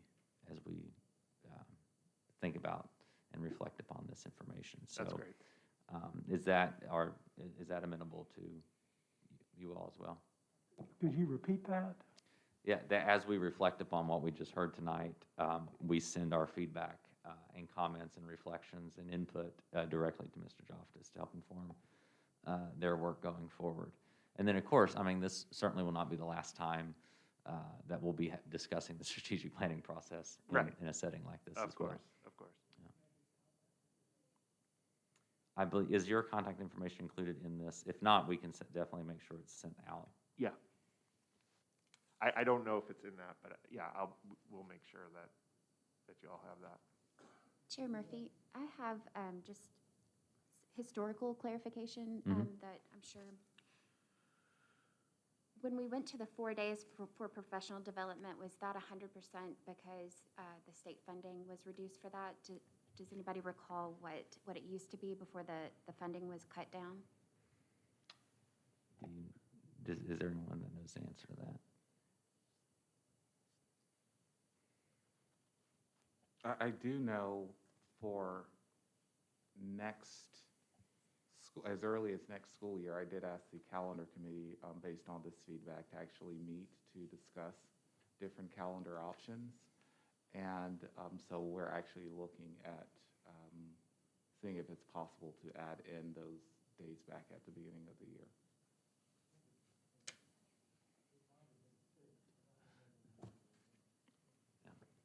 And of course, you guys would get, if it changes the calendar, you have the direct vote to approve it or not. Thank you. Excellent. So that will be our plan. Then we will send feedback. We'll continue the dialogue and conversation. And of course, we'll continue the dialogue with the superintendent, and then we'll have board representation on the working group as well. So, Sounds great. excellent. Thank you, Mr. Thomas. Thank you. We appreciate your time. Any Appreciate you. further questions or comments, board members? Well, earlier in the year, we talked about some class sizes at the middle and high school that were extremely large. 40, 42, 46 in core academic courses. I don't remember all the numbers. I don't remember how many. And you said at the time that this is a complicated problem that can't be solved easily, something we're going to have to work on. But I gathered that at that time, you were also concerned that there seemed to be a large number of high school students receiving instruction in core academic areas in classrooms that had more than 30 or 35 kids in them. Our staffing formula is at 31 at the high school. And these numbers went way, way above 31. So I know that it was at the beginning of the year. There were probably some double counting or over counting. There may have been some glitches since the school year was just getting started. But can you tell me the degree to which this is a persistent problem that perhaps does need to be discussed as a part of the strategic planning process? Well, when looking into it, what I found is most of it was very intentional from the site-based and the principals wanting to use their allotments for other things, to make other classes smaller or to add programs, and so therefore reducing a certain amount of teachers in certain content areas to have another, and it was also exacerbated this year by the labor shortage and not having enough teachers. But it apparently is an ongoing thing. I met with no principal or spoke with no principal that was particularly alarmed that it's over the allotment that the funding allotment allows, because more than not, they intentionally made it that way, or they are there with their site-based team.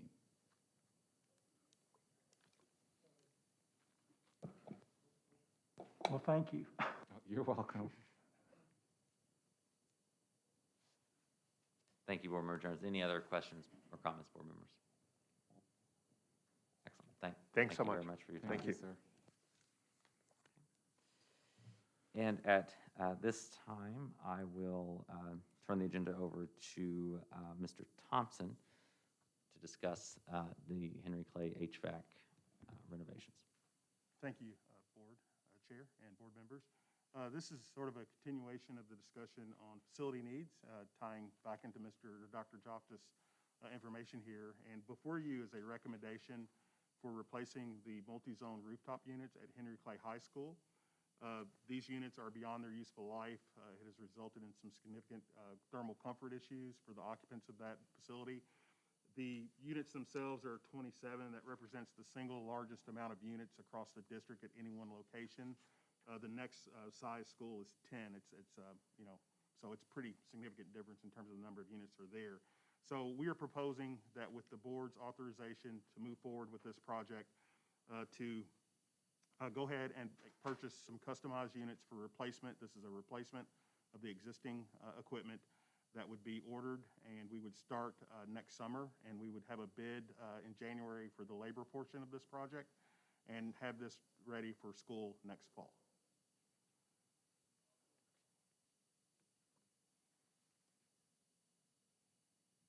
I'll jump in. I think it's really needed, and I appreciate it. I can't believe it's that big, so thank you for sharing that. That explains the cost, but thank you. Certainly. So, Mr. Thompson, the funding source for this would be general fund? That is correct. And are there other facility needs at Henry Clay that I thought I understood there were more problems than just HVAC at Henry Clay? HVAC is the typical issue that we face, Mr. Jones. There are other issues, and typically what we try to do for something of this size, because it will be a pretty extensive project, we try to lump several things together that would almost make it a renovation that would require that 30-year interval for sort of accessing restricted funds. With this being sort of a one-off dealing with one piece of equipment, that's why it's being treated as a general fund maintenance project. So we are just working on some other needs as we are with our other high schools, but by far, this is the most pressing issue for that particular facility.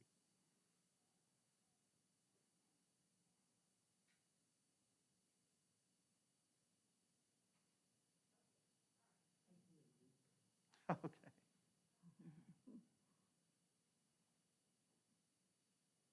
Do you need for us to vote on this tonight?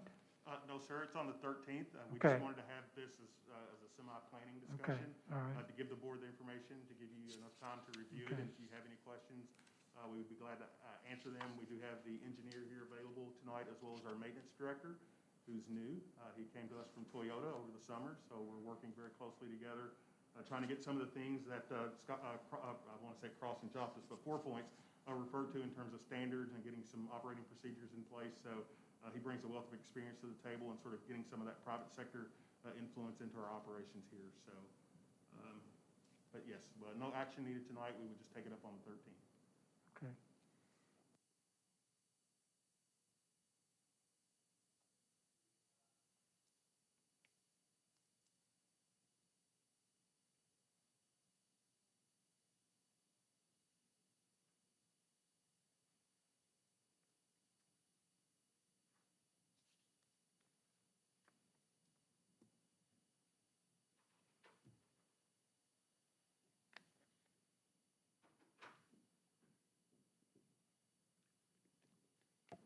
Well, I just saw something. Mr. Jones mentioned the funding source, but on page 25, it does say ESSER. Yeah, that's not a typo, Typo? that's just an And I will incorrect. say this, you will see that that proposal is a few months old. When we were having these discussions, we were unsure, so that was maybe listed in there, but that is not the case. We are taking that from general fund. Thank you for And clarifying. because if those funds were used, it would increase the cost by that amount because that's a federal fund source. So that was another reason for us to sort of add that in there. Thank you, Mr. Thompson. Any other questions or comments, board members? Okay.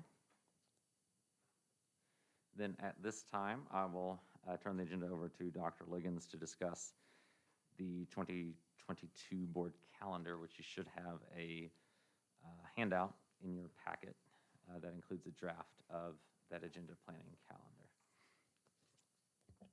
Thank you. I believe this was something that we initially started discussing in our retreat. And it is really, it's a way, and this is a draft, and it's written on there that it would probably remain in draft form because things will be added to it as needs arise and possibly removed as we find that there's not a need to do certain tasks. But it basically goes through to try to give some consistency. There are certain things that by statute that the board has to approve at certain times of the year.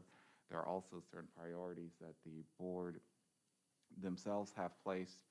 And this is simply just open for discussion to add to it, to ask questions, and to just have a plan for the calendar year moving forward. Thank you, Dr. Liggins. Yes, I think it's helpful just to, and obviously this is a living document, But it's helpful to kind of assist the board in planning ahead and knowing, thinking intentionally and strategically moving forward. Any questions or comments?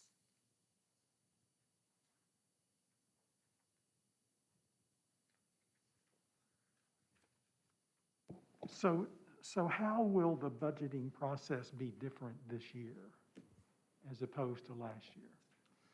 It will be, well, I wasn't here for last year, but from what I've heard, it will be quite different.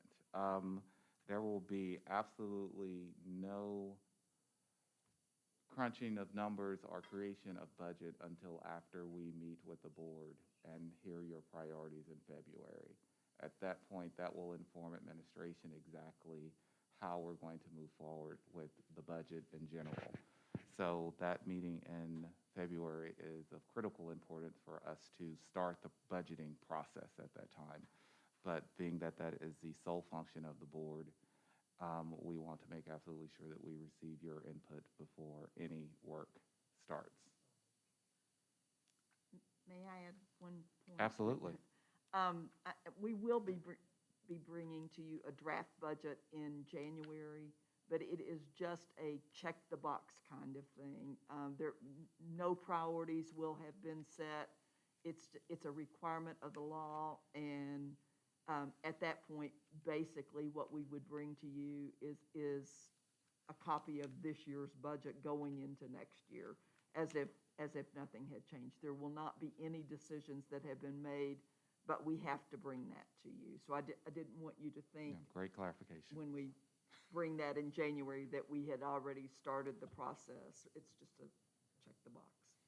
And that would also give us something tangible to work off of for That's that right. discussion in That's right. February as It's well. the starting point. Board Member Morris, we're talking about the agenda planning calendar for 2022. And this is just a tentative overview of some of the items recurring items that will come to the board's attention, and a certain pacing for them. Okay. Any additional questions or comments on the calendar, board members? Okay. And we appreciate the superintendent, because as Dr. Liggins mentioned, this was something we discussed during the retreat as an expectation, and we appreciate the work that went into this, and you and your staff for putting this together. It certainly helps guide the work of the board and the planning moving forward. And I will keep the mic with Dr. Liggins for our next discussion item, which is the equity work session. Okay, this is a fairly easy one. It's really a discussion about availability, which is kind of hard with two of us gone. But obviously there needs to be some work done around our equity council, and as it is, my understanding is the equity council is an extension or an arm of the Board of Education. At this point, I'm not sure if there's ever been any work done from this board to inform the work of the Equity Council. And so they've kind of been doing what they think is best based off of just their own personal interest and what they think is going to help the district. And so what I've spoken with Chair Murphy, and what is proposing is that we meet with Deborah Keys Wright, who did our other workshop, our retreat. Really have her meet with the board one evening and really talk about what the board's role is in informing the work of the Equity Council.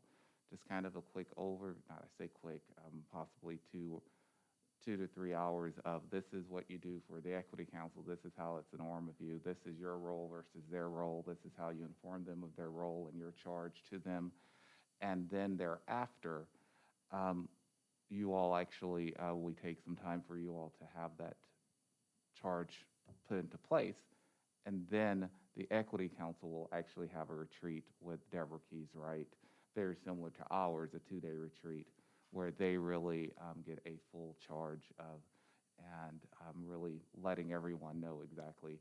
And then moving forward, having a very successful and progressive equity council that understands their charge, understands what your expectations are of them, and how that relationship will be reciprocal and representing what the board's vision is for equity in the district, and how that will inform their work. So, that being said, I've spoken with Deborah Keys-Wright, and for the evening portion, she proposes the following evening. It is March 3rd from 5:30 to 8.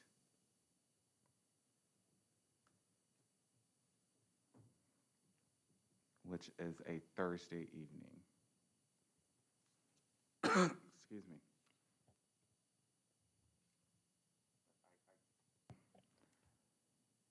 And I don't necessarily need that tonight, especially since we have two members out. But if you can look at that, I will send out an email and ask for you to respond at your convenience if that is allowable on your schedule. And if it's not for everyone, we'll look at other dates she has available.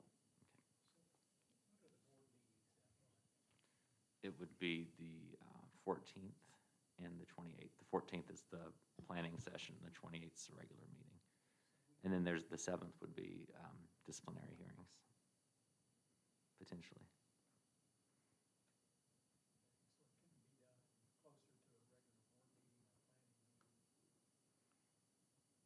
Well, that planning meeting is the same week, the 28th, the last day of February, then, or you mean like the next day?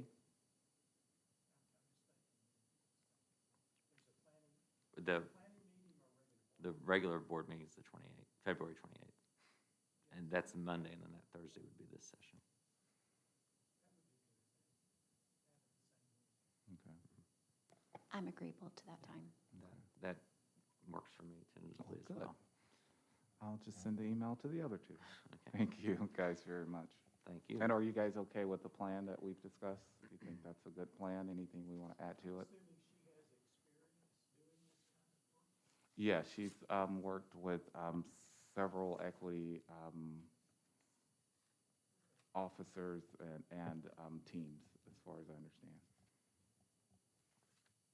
And I think the timing of it works well because, I mean, given the strategic planning conversation we just had and the equity emphasis as part of that strategic planning, I think strengthening that relationship and would be very important for us to implement that moving forward. Ms. Morris and I have talked about that, and we agree quite a bit. And Yes. the other, I think we wanted to get things done quickly to get things moving, but I think it's important that we get things correct, you know, and have, you know, everything in alignment like this. And so the Equity Council is having elections this month, and so that will give the new members time to kind of get their feet wet, and maybe, I think the timing couldn't be better, and it gives everybody their due time to focus, and you know, we need some feedback too from them. So will they be at that meeting when we meet? Will the Equity Council be present to kind of have a collaborative conversation, or is this more us tasking them? It was more training for the board so that you can understand how it works if you guys would like. I mean, it's your meeting. You can organize it how you'd like. This is the recommendation from Ms. Keys-Wright, that it's with you to train you on how to work with them, and then work with them individually later on a 2-day retreat. That makes sense. Thank you. Okay. And I will add that Board Member Morris and Board Member Spires serve on the Equity Committee as board representatives. So we appreciate your insight and that perspective as well. And if you have any additional thoughts or anything to share on that, we'd appreciate it. But we do appreciate that work. I don't think I could have said it better than Dr. Liggins. So I just appreciate the dialogue and that we're having these intentional conversations, because we have some really brilliant folks on there, and I just want to make sure that we're utilizing their time and you know, their efforts. So I appreciate it. Thank you. Thank you. Anything else, Dr. Liggins? No, I'm ready to move on with the agenda if you are. I'm ready, yeah. All righty, at this time to review community feedback on the use of the ESSER ARP funds, I would like to call Dr. Soraya Matthews. We do have a presentation that Bob will cue up for us.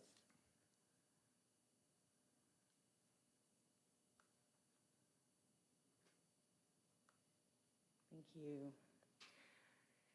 So as shared before, we are here to provide an update specifically around our stakeholder engagement data that we've been able to collect. When I was before the board a couple months ago, that was part of our plan that we would go through a meaningful process of collecting engagement and feedback and input from all of our stakeholders. Looking at our next slide here, you can see a little bit about our road to doing so, some steps that we took, some really crucial steps. Some things that we talked about originally was we looked at some data that we had already on hand because we had originally actually did a survey in March for our ESSER 2 to help inform ESSER 2. And our ESSER core committee reviewed that data and really made some determinations that we needed some more. It wasn't sufficient enough. And so that really sparked some of these steps. And as you can see, we've done several things. We did a listening session with our board members. We've done some things with some of our community partners, as well as our KEA members, teachers, staff, students. We've done surveys. We did a really good job of media production and did some hosting some polls, is what I'm looking for, polls on our social media, on Facebook as well as on Twitter. So we've really done a pretty authentic job of getting some engagement from our stakeholders. And with that in mind, one of the first areas that we are group of stakeholders that we also engaged beyond our board were our district and our school leaders. And in doing this, we launched something that's called a thought exchange, where all of our leaders had an opportunity to not only engage and share their thoughts, but they had an opportunity to rate the thoughts of others. And we did that with both our school leaders and our teachers and staff. So one of the things that you're seeing here is a word cloud of some of those high frequency words that they used as they were sharing those thoughts. And we had several thoughts from our school leaders. And then you see the top rated thoughts. So the top 3 that our school and district leaders rated would have been our universal full day preschool, strong literacy skills, really focusing on those foundational skills, and then teaching some problem solving, some of those 21st and 22nd century skills for our students. On the next slide, you have those high rated items from our teachers and staff. Again, you see the word cloud there that shows those high frequency words that was shared from the thoughts of our teachers and staff.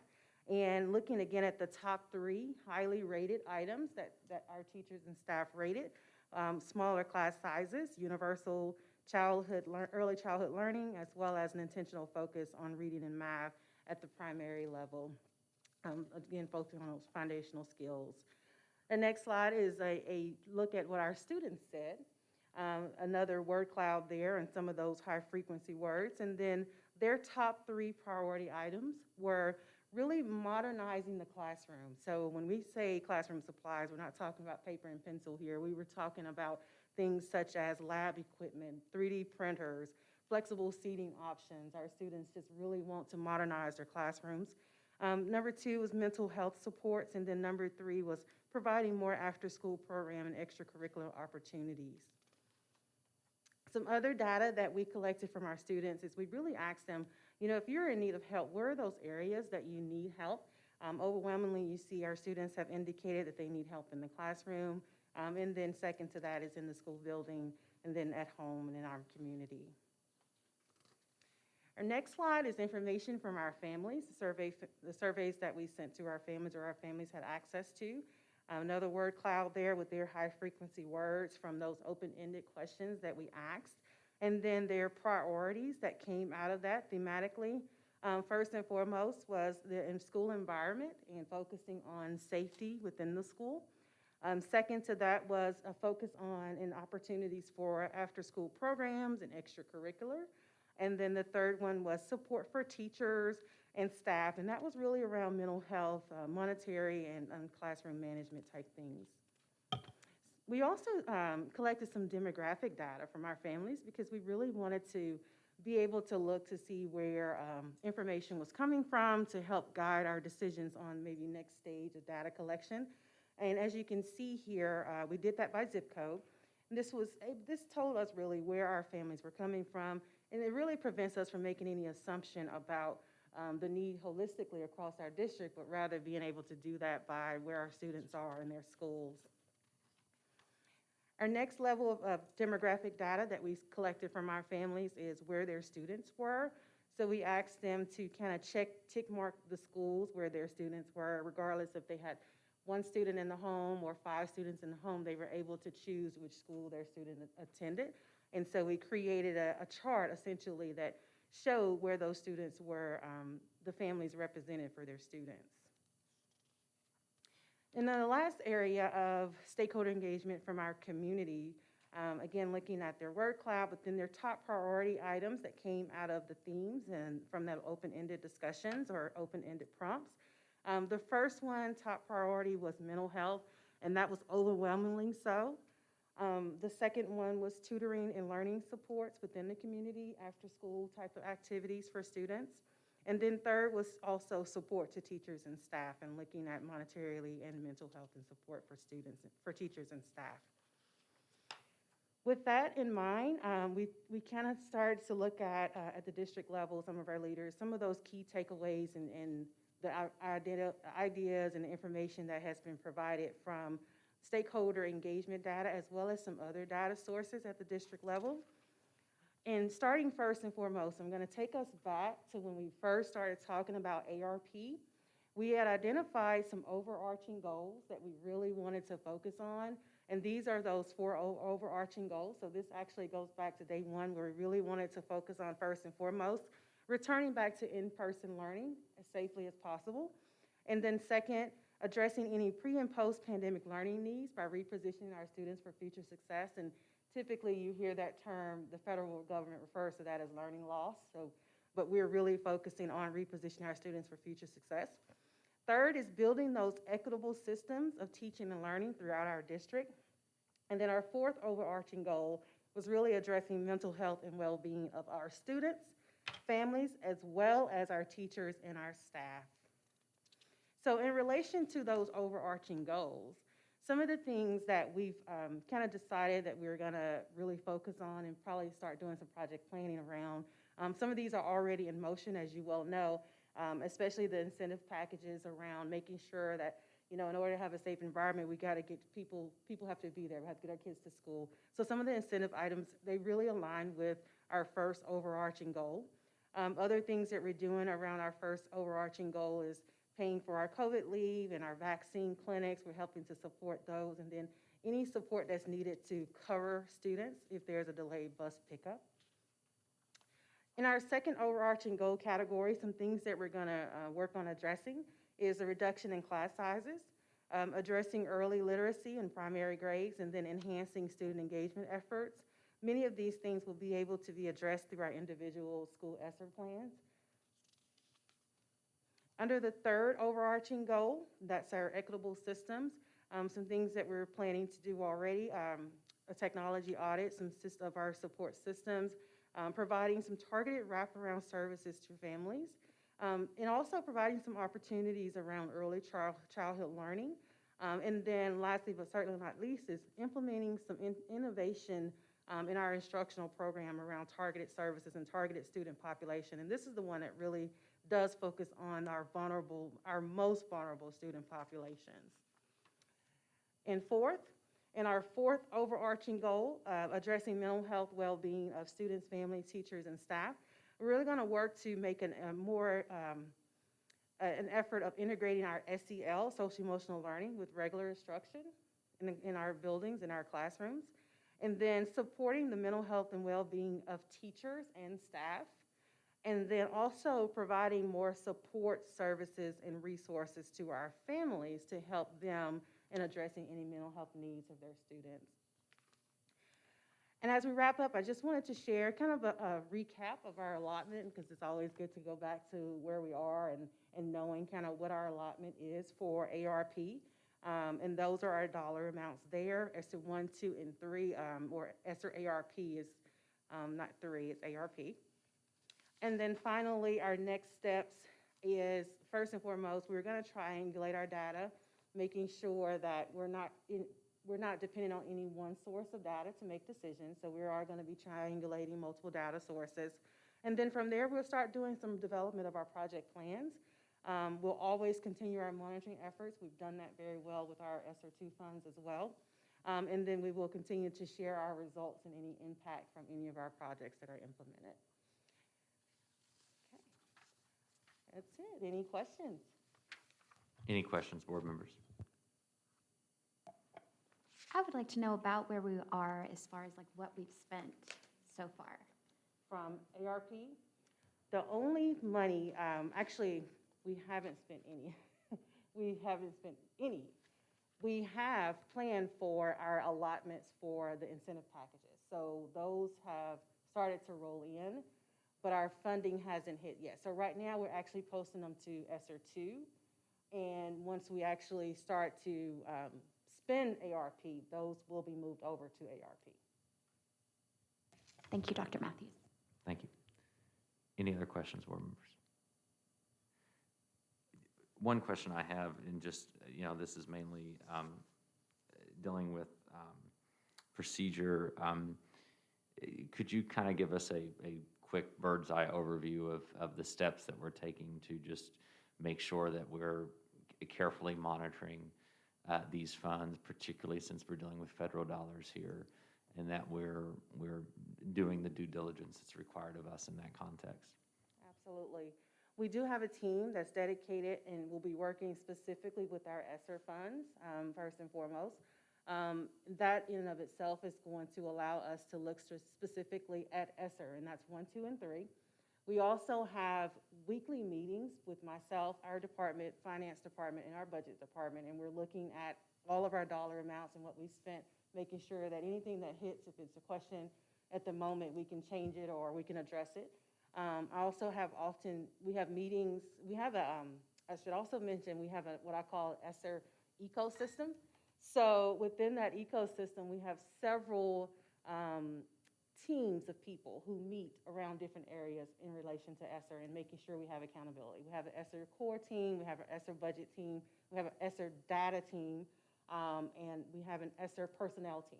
So we are looking at every piece of the puzzle that touches our ESSER budget to ensure that there is accountability from start to end. Perfect. Thank you very much. Any other comments or questions, board members? Thank you for the time. Thank you for the overview. Again, this is a continuing dialogue and conversation, I know, but it's very helpful for us to kind of see how all of this is playing out in real time. So thank you. Absolutely. Thank you.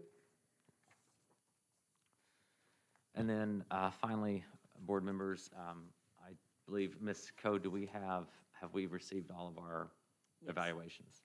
Yes, the majority of the board members voted to go with Piper Smith. Thank you, Ms. Coe. Okay, so with that, at this time, a motion is in order to approve a contract with Piper Smith for lobbying services for the period December 2nd, 2021 through December 31st, 2022. Is there a motion to that effect?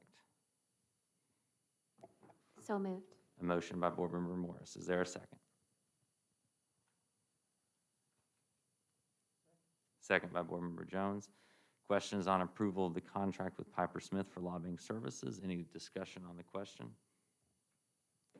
I would like to note, if you could note the reason for the dates. The reason, well, I'll just state it myself. We have currently a contract with the Babbage firm until the end of this school year. And so this would be entering into, we'll have 2 lobbyists until the end of this year. And then once the Babbage contract ends, this one starts. But based off of the need for legislative priorities, this was something that as we made the 2 contracts, one, if it were Babbage, started January 1. If it were Piper, it started tomorrow, I guess, is that the date? Whenever it is, or today. It's written. Yes, today. Yeah. December 2nd. So we would have two lobbyists working at the same time? Yes, because we're currently under contract with Babbage until the end of this calendar So year. Is there any way for them to coordinate, or for the district to coordinate or something? Absolutely, I can, if they're willing, I can definitely speak to them both and make that happen, yes. Dr. Liggins, just to clarify, it's through the end of this calendar year, is that Yes. correct? Okay. Excellent. Thank you for that clarification, Dr. Liggins. No, calendar The year. calendar year. Did I say school year? Yeah, Okay, it's I'm calendar sorry. year, It's December calendar year. 31st, yeah. 29 more days. Okay. So you don't want me to work with them together? Well, I don't know. I was going to say you can never have too many lobbyists, but I want to be careful saying that. No. So the motion has been made by Board Member Morris, seconded by Board Member Jones to approve the contract with Piper Smith for lobbying services effective December 2nd, 2021 through December 31st, 2022. Any discussion? Hearing none, all in favor, please say aye. Aye. Any opposed? Motion carries 3-0. And with the business of this special meeting of the Board of Education having been completed, I will entertain a motion to make the agenda dated December 2nd, 2021, on which action has been taken at this meeting, a part of the minutes as if copied in the minutes verbatim. Is there a motion to that effect? So moved. A motion by Board Member Morris. Is there a second? Second by Board Member Jones. Questions on making this agenda on which action has been taken a part of the minutes as if copied in the minutes verbatim? All in favor, please say aye. Aye. Any opposed? Motion carries 3-0. And unless there's any other matters of concern that needs to be brought before the board, I'll entertain a motion to adjourn. I'll make a motion to adjourn. Motion by Board Member Morris. Is there a second?